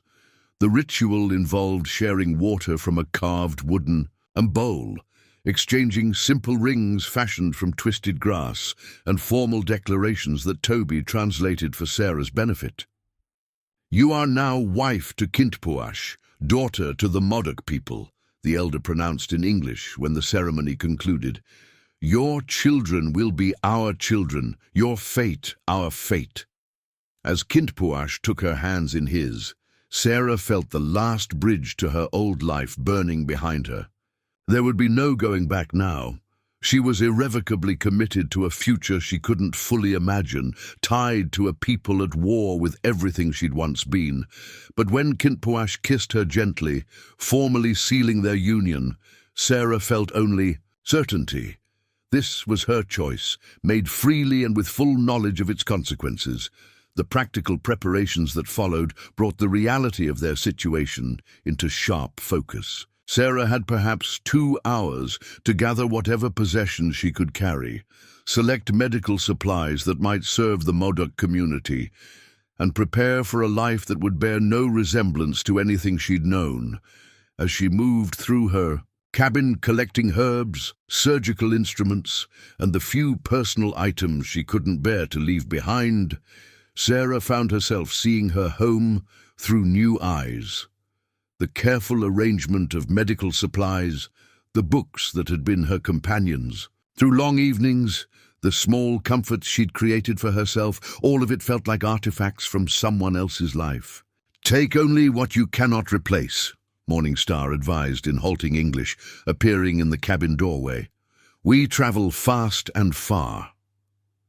Sarah nodded, forcing herself to leave behind the furniture Michael had built, the china that had been her mother's, the photographs that connected her to a family she might never see again. Instead, she packed her most essential medical texts, the surgical tools that had saved lives, and the small wooden box containing Michael's letters, the only remaining link to the man who had taught her that healing knew no boundaries.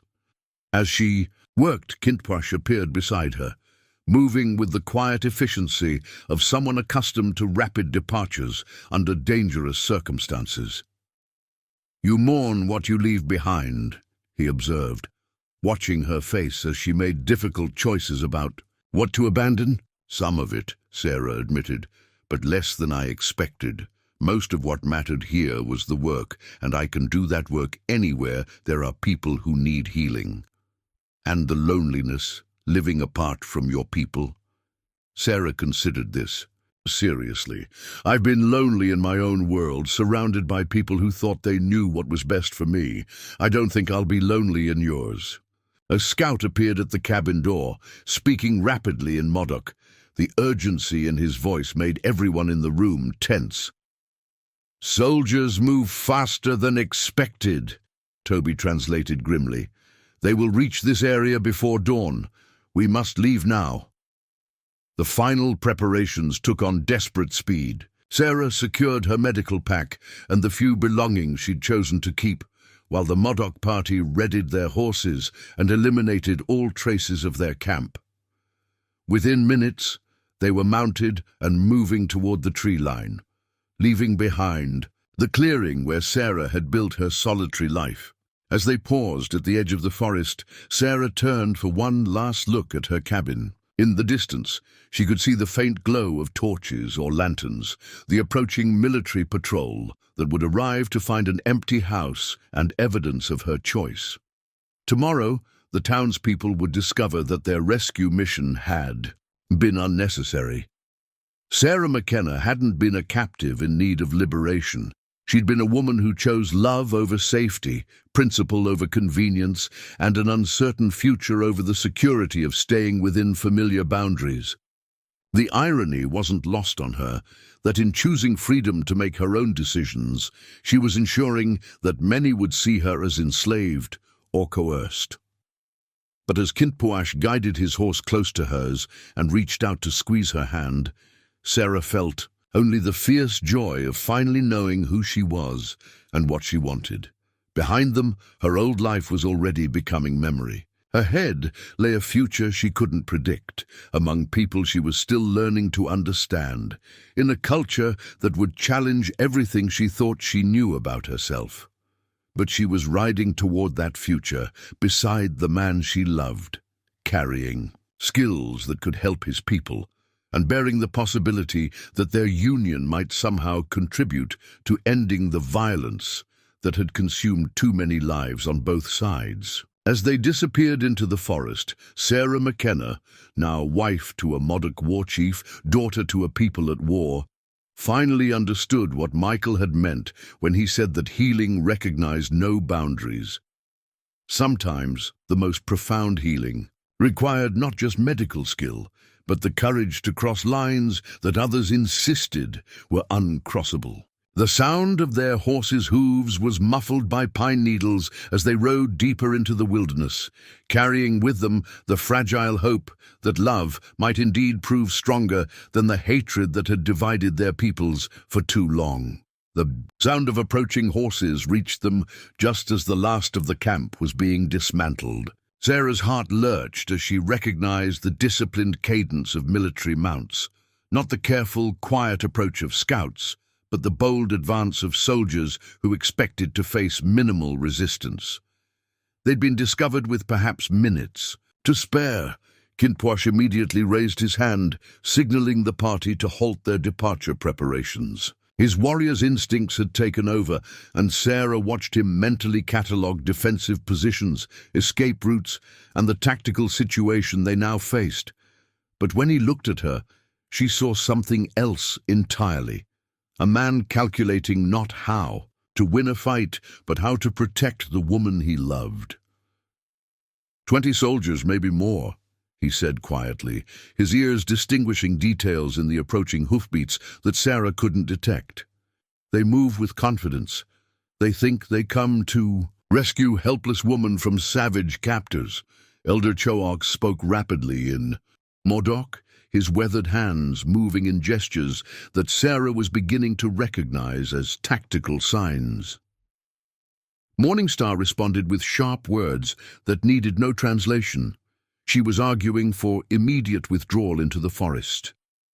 The elder councils, retreat, Toby Winnemer translated softly. Morningstar agrees, but Kintpuash refuses to run and leave Sarah to face soldiers' questions alone.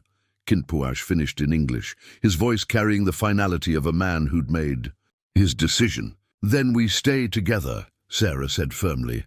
All of us. The first blue uniform became visible through the trees as the military patrol crested the hill overlooking Sarah's clearing. Colonel Mitchell rode at the head of the column, his posture rigid with military authority and what Sarah suspected was personal ambition. This was the man who'd been pursuing Kintpuash for months, who saw the Modoc War as his path to promotion and recognition.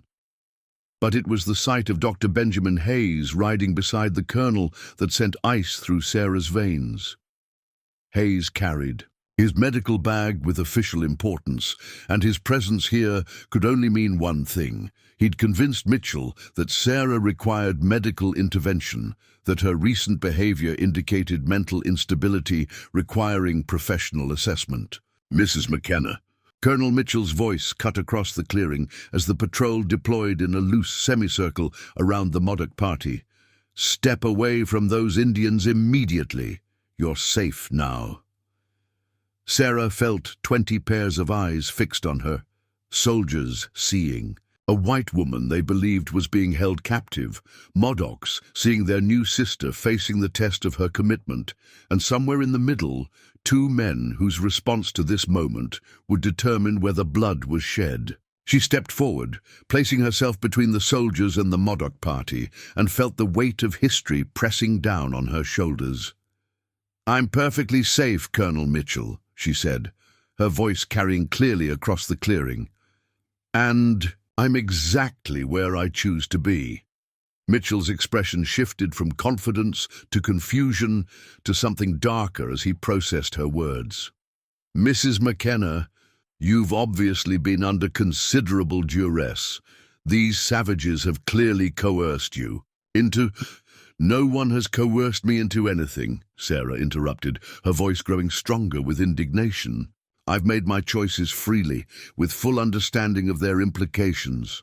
Dr. Hayes urged his horse forward, his medical bag prominent in his hands.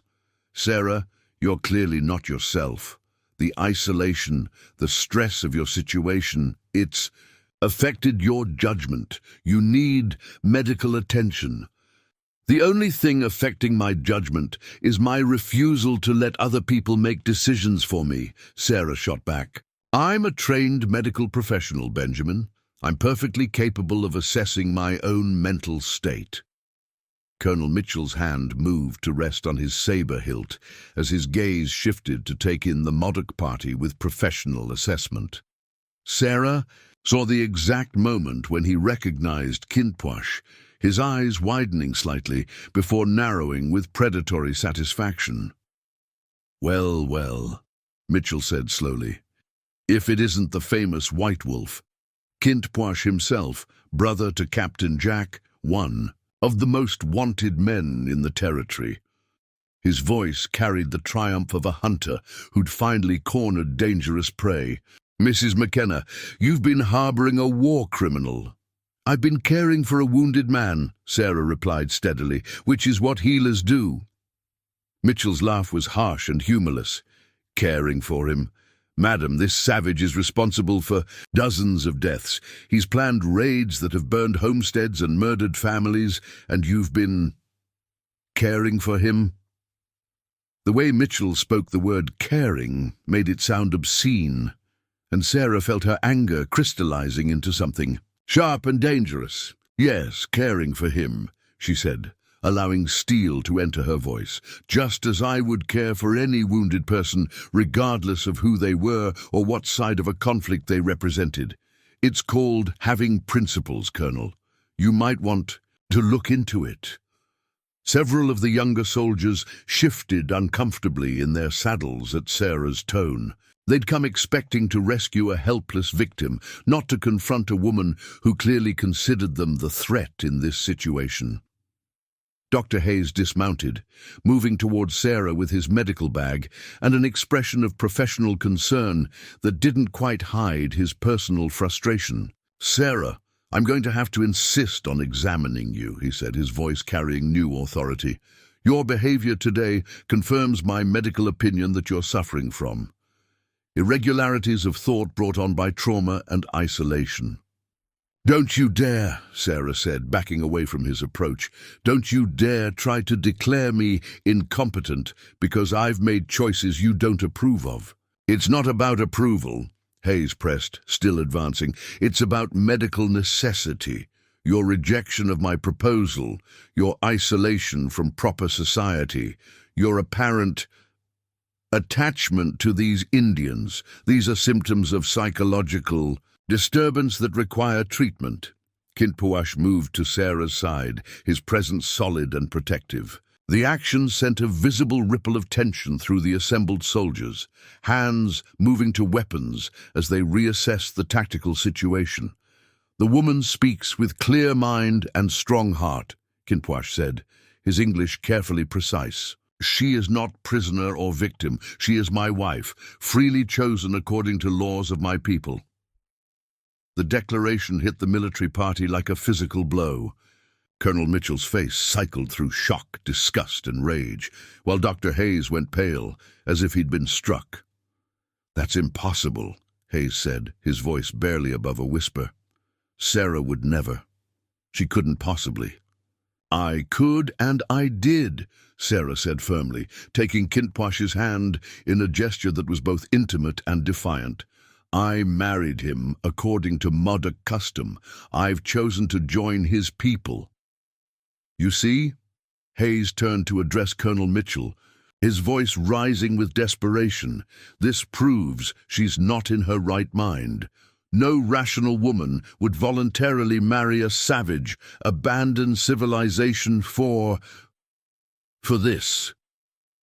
His gesture encompassed the Modoc party with obvious revulsion, and Sarah felt something snap inside her chest. "Rationale," she said, her voice cutting across the clearing like a blade. "You want to talk about rational? Let me tell you what's rational, Dr. Hayes.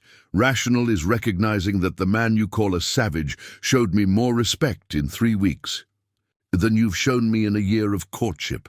Rational is understanding that a people fighting to preserve their way of life aren't automatically evil because they refuse to surrender everything they hold sacred." She stepped closer to Hayes, her fury finally finding its voice. "Rationale is realizing that a society that thinks women are incapable of making their own choices, that considers us property to be protected and guided and controlled, might not be the pinnacle of civilization you imagine it to be." The silence that followed her words was broken only by the nervous shifting of horses and the distant call of a crow. Even Colonel Mitchell seemed taken aback by the force of Sarah's declaration. It was Toby Winnemer who broke the standoff, urging her horse forward with the calm authority of someone accustomed to mediating between hostile factions. "Colonel Mitchell," she said, her voice carrying the diplomatic skill that had made her invaluable in previous negotiations. "I am Toby Winnemer. I have served as translator in meetings between your government and my people." Mitchell nodded stiffly, recognizing her name, if not her face. "You came here to rescue Mrs. McKenna from captivity," Toby continued. "But as you can see, she is not captive. She has made choice freely, according to laws that both our peoples recognize. She is now wife to Kintpuash, daughter to the Modoc people." "The choice of a mad woman has no legal standing?" Hayes interjected, desperately. "The choice of a woman who saved my brother's life when she could have let him die," Morningstar said suddenly, her English halting but clear. "The choice of a healer who risked everything to do what was right. You call this madness?" "Elder." Choak spoke in Modoc, his words carrying formal authority. Toby translated, The elder says that Mrs. McKenna, who is now called Healing Woman among our people, has proven her worth through deeds, not words. She has earned the right to choose her path.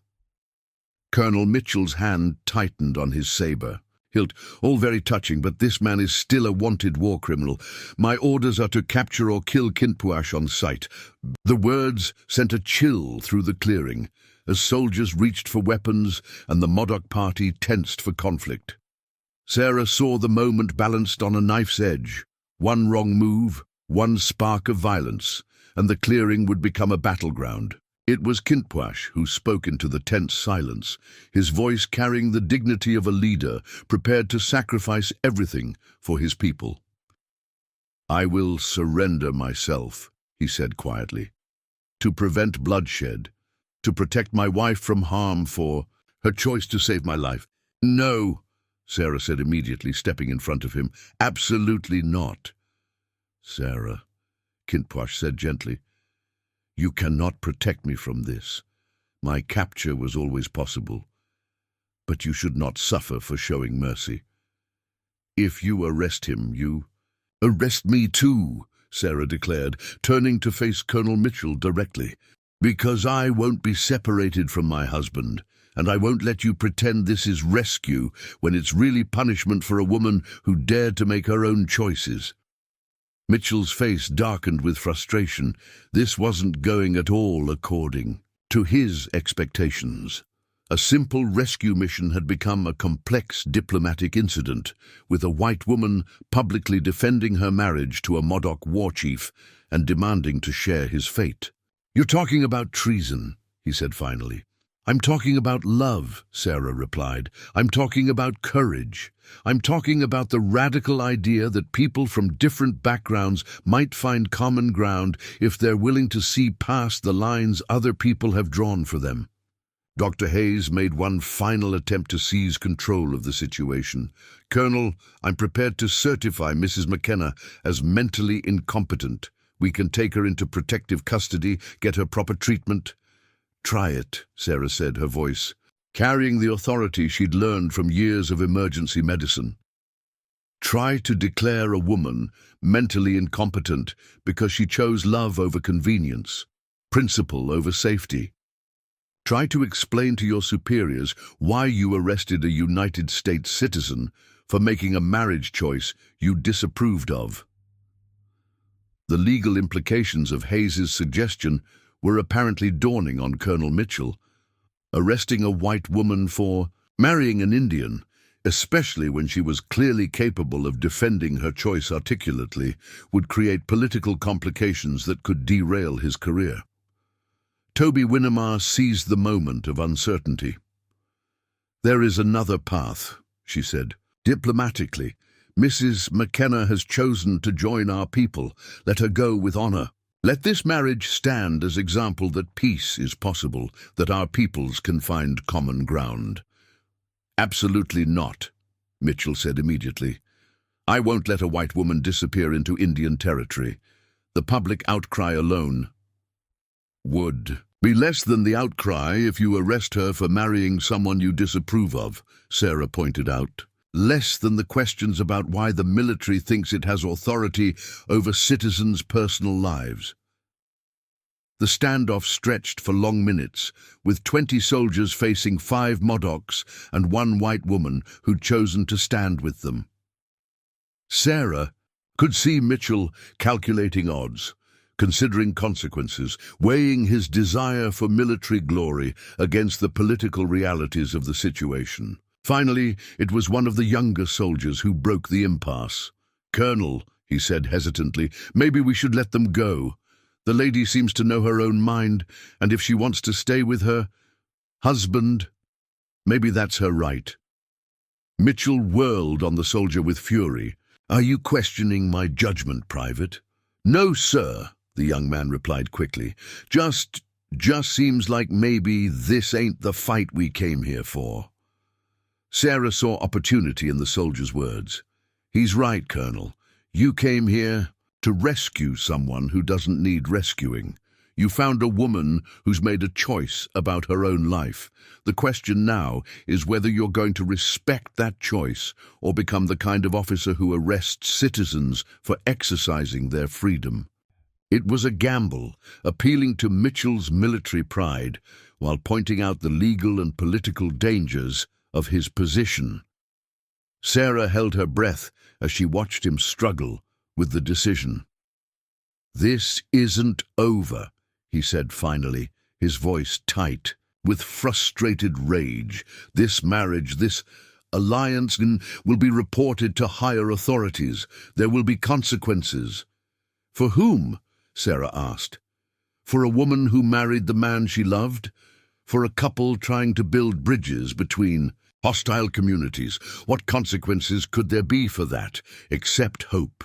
Without waiting for an answer, Sarah took Kintpuash's hand and began walking toward the horses. The Modoc party fell in around them, moving with the fluid coordination of people accustomed to dangerous departures. Colonel Mitchell and his soldiers watched in frustrated silence as the party mounted and prepared to ride toward the tree line. At the edge of the clearing, Sarah turned for one last look at the man who tried to control her choices. "Dr. Hayes," she called across the distance. Between them, "Find someone who wants to be protected and guided. Find someone who thinks safety is worth more than freedom. But stop trying to rescue women who are perfectly capable of saving themselves." As they disappeared into the forest, Sarah heard Colonel Mitchell's voice rising in angry conference with his subordinates, but the words were already fading, becoming part of a world she was leaving behind with every step deeper into the wilderness. The confrontation was over, and Sarah McKenna, now healing woman of the Modoc people, rode toward an uncertain future with the man she loved and the family she'd chosen. Behind them, the forces of her former world would have to grapple with the uncomfortable truth that sometimes the most radical act is simply insisting on the right to choose your own path. The war between their peoples would continue, but Sarah and Kintpuash carried with them the living proof that love could transcend the boundaries others insisted were absolute.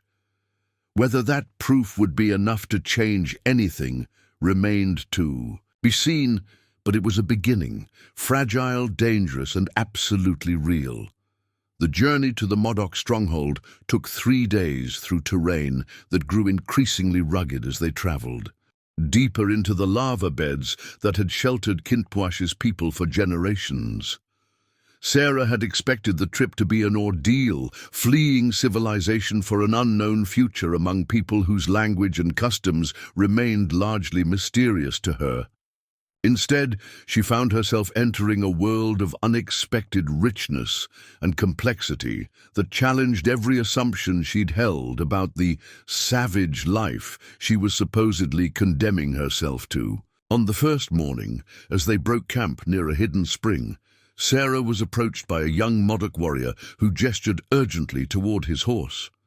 The animal was favoring its left front leg, and Sarah could see the swelling that indicated a serious injury.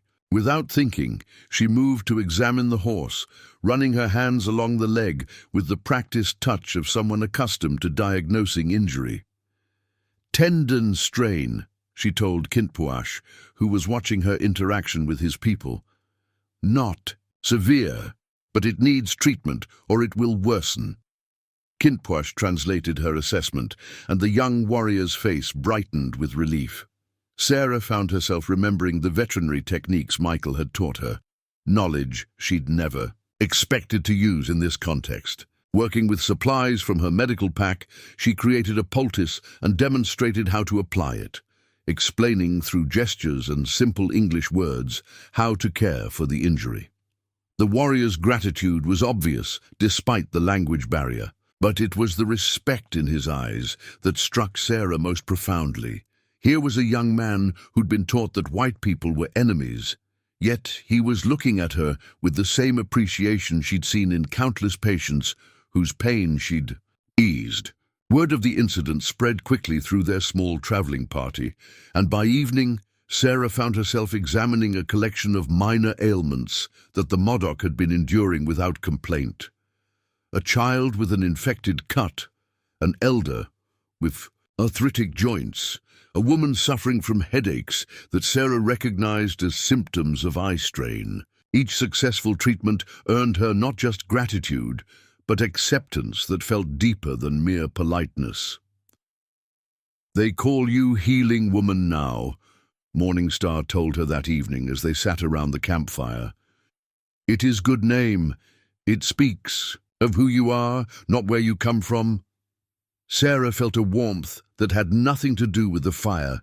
The name carried weight, recognition that her value to the community lay not in her exotic status as a white woman, but in the skills and knowledge she brought to serve others. On the second day, as they traveled through a landscape of ancient lava flows and hidden valleys, Sarah began to understand the strategic genius of the Modoc stronghold. The terrain provided natural fortifications that would challenge any army, with hidden trails and defensible positions that spoke of intimate knowledge accumulated over generations. But it was also beautiful in a stark, dramatic way that took her breath away. Towering rock formations sculpted by geological forces, meadows hidden in secret valleys, and everywhere the sense of a land that had shaped its people as much as they had adapted to it. "My ancestors fought their first battles here," Kintpuash told her, as they paused at an overlook that revealed the scope of the lava beds stretching to the horizon. "Spanish soldiers, then Mexican armies, now Americans. The land protects us, but it also imprisons us. We cannot leave without losing everything that makes us who we are." Sarah began to understand the impossible choice facing his people. Surrender meant cultural death on a reservation, but continued resistance meant eventual military defeat. The land that sheltered them was also a trap. Beautiful, but ultimately unable to withstand the resources the United States could bring to bear against them. "What if there was a third option?" she asked, "something between surrender and destruction?" Kintpuash looked at her with the expression she'd learned meant he was considering possibilities he'd previously dismissed as impossible. "What kind of third option?" "I don't know yet," Sarah admitted, "but there has to be something, some way to preserve what's essential while adapting to what can't be changed." That evening, Mary Two Crows joined their party, an elderly woman whose presence immediately shifted the group's dynamics in ways Sarah couldn't quite define. She was perhaps 70 years old, with silver hair braided in complex patterns, and eyes that seemed to see past surface appearances to deeper truths. Her arrival had been expected, Sarah learned, as traditional ceremonies required the presence of the senior matriarch. "She will guide you in the women's ways," Toby Winnemer explained, as Mary Two Crows settled herself beside the fire. "Marriage to a war chief brings responsibilities that white women do not learn in their girlhood." The older woman studied Sarah with frank curiosity, speaking in Modoc that carried the rhythmic cadence of formal questioning. Toby translated, "She asks if you understand that becoming Modoc wife means becoming Modoc woman in all ways. Not just lamo ceremony, but in how you think about family, community, responsibility to the people." Sarah considered this carefully. "I understand that I have much to learn. I hope she'll be patient with my ignorance." Mary Two Crows' weathered face creased into what might have been a smile, and she spoke again. "She says ignorance can be cured, but closed mind cannot. She thinks your mind is open enough for teaching." What followed was Sarah's introduction to the complex web of relationships, obligations, and spiritual beliefs that governed Modoc women's lives. As they travelled, Mary Two Crows explained through Toby's translation the intricate protocols surrounding marriage to a war chief, the expectations placed on a leader's wife, and the delicate balance between individual identity and communal responsibility. "In your world," Mary Two Crows said through Toby, "woman belongs to father, then to husband. In ours, woman belongs to herself first, then to community, then to family. Husband and wife are partners, not owner and property." Sarah found herself thinking of Dr. Hayes's assumption that marriage meant protection and guidance, of Thomas McKenna's belief that she needed male authority to make proper decisions. The Modoc understanding of partnership felt revolutionary by comparison. On the third day, they reached the stronghold itself, a natural fortress carved from lava rock that housed perhaps 200 people in a complex of caves, ledges, and sheltered spaces that had been modified over generations. Sarah's first glimpse of the community took her breath away. This wasn't the primitive encampment she'd half expected, but a sophisticated society that had adapted ancient ways to the demands of modern warfare. Children played in secure courtyards, while women worked at tasks that blended traditional crafts with practical necessities.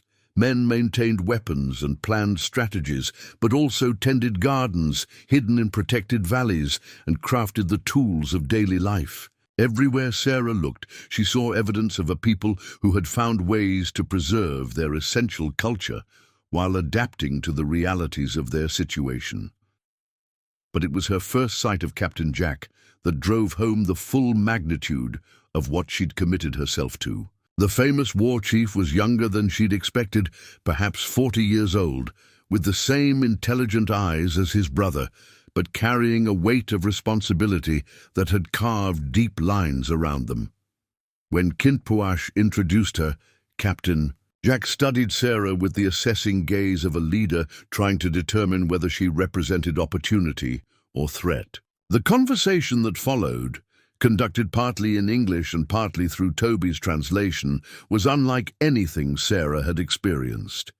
Captain Jack questioned her about white military capabilities, political structures, and the thinking of government officials. But he also asked about her medical knowledge, her understanding of different cultures from her reading, and her assessment of the possibilities for peaceful resolution. "My brother says you believe our peoples can find common ground, Captain," Jack said finally in careful English. "I want to believe this also, but I've seen too much treachery from white negotiators." "I've seen treachery too," Sarah replied honestly, "but I've also seen courage and honor and the capacity for change on both sides." The formal marriage ceremony took place that evening, conducted according to ancient protocols that Mary Two Crows had spent the day explaining to Sarah.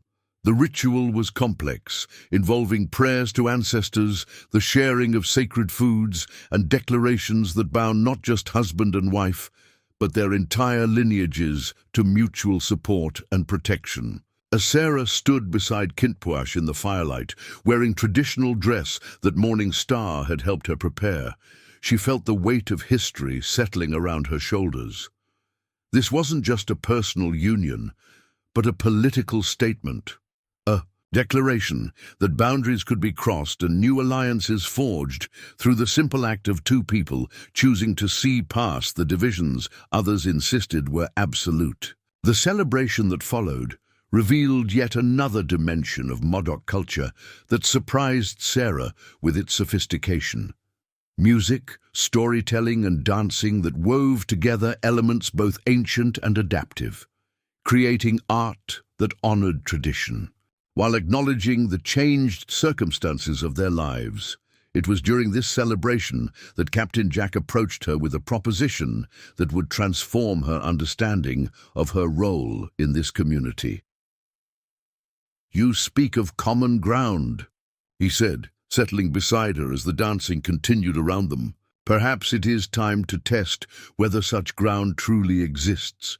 Will you help us draft proposals for peace, terms that honor both our people's needs?"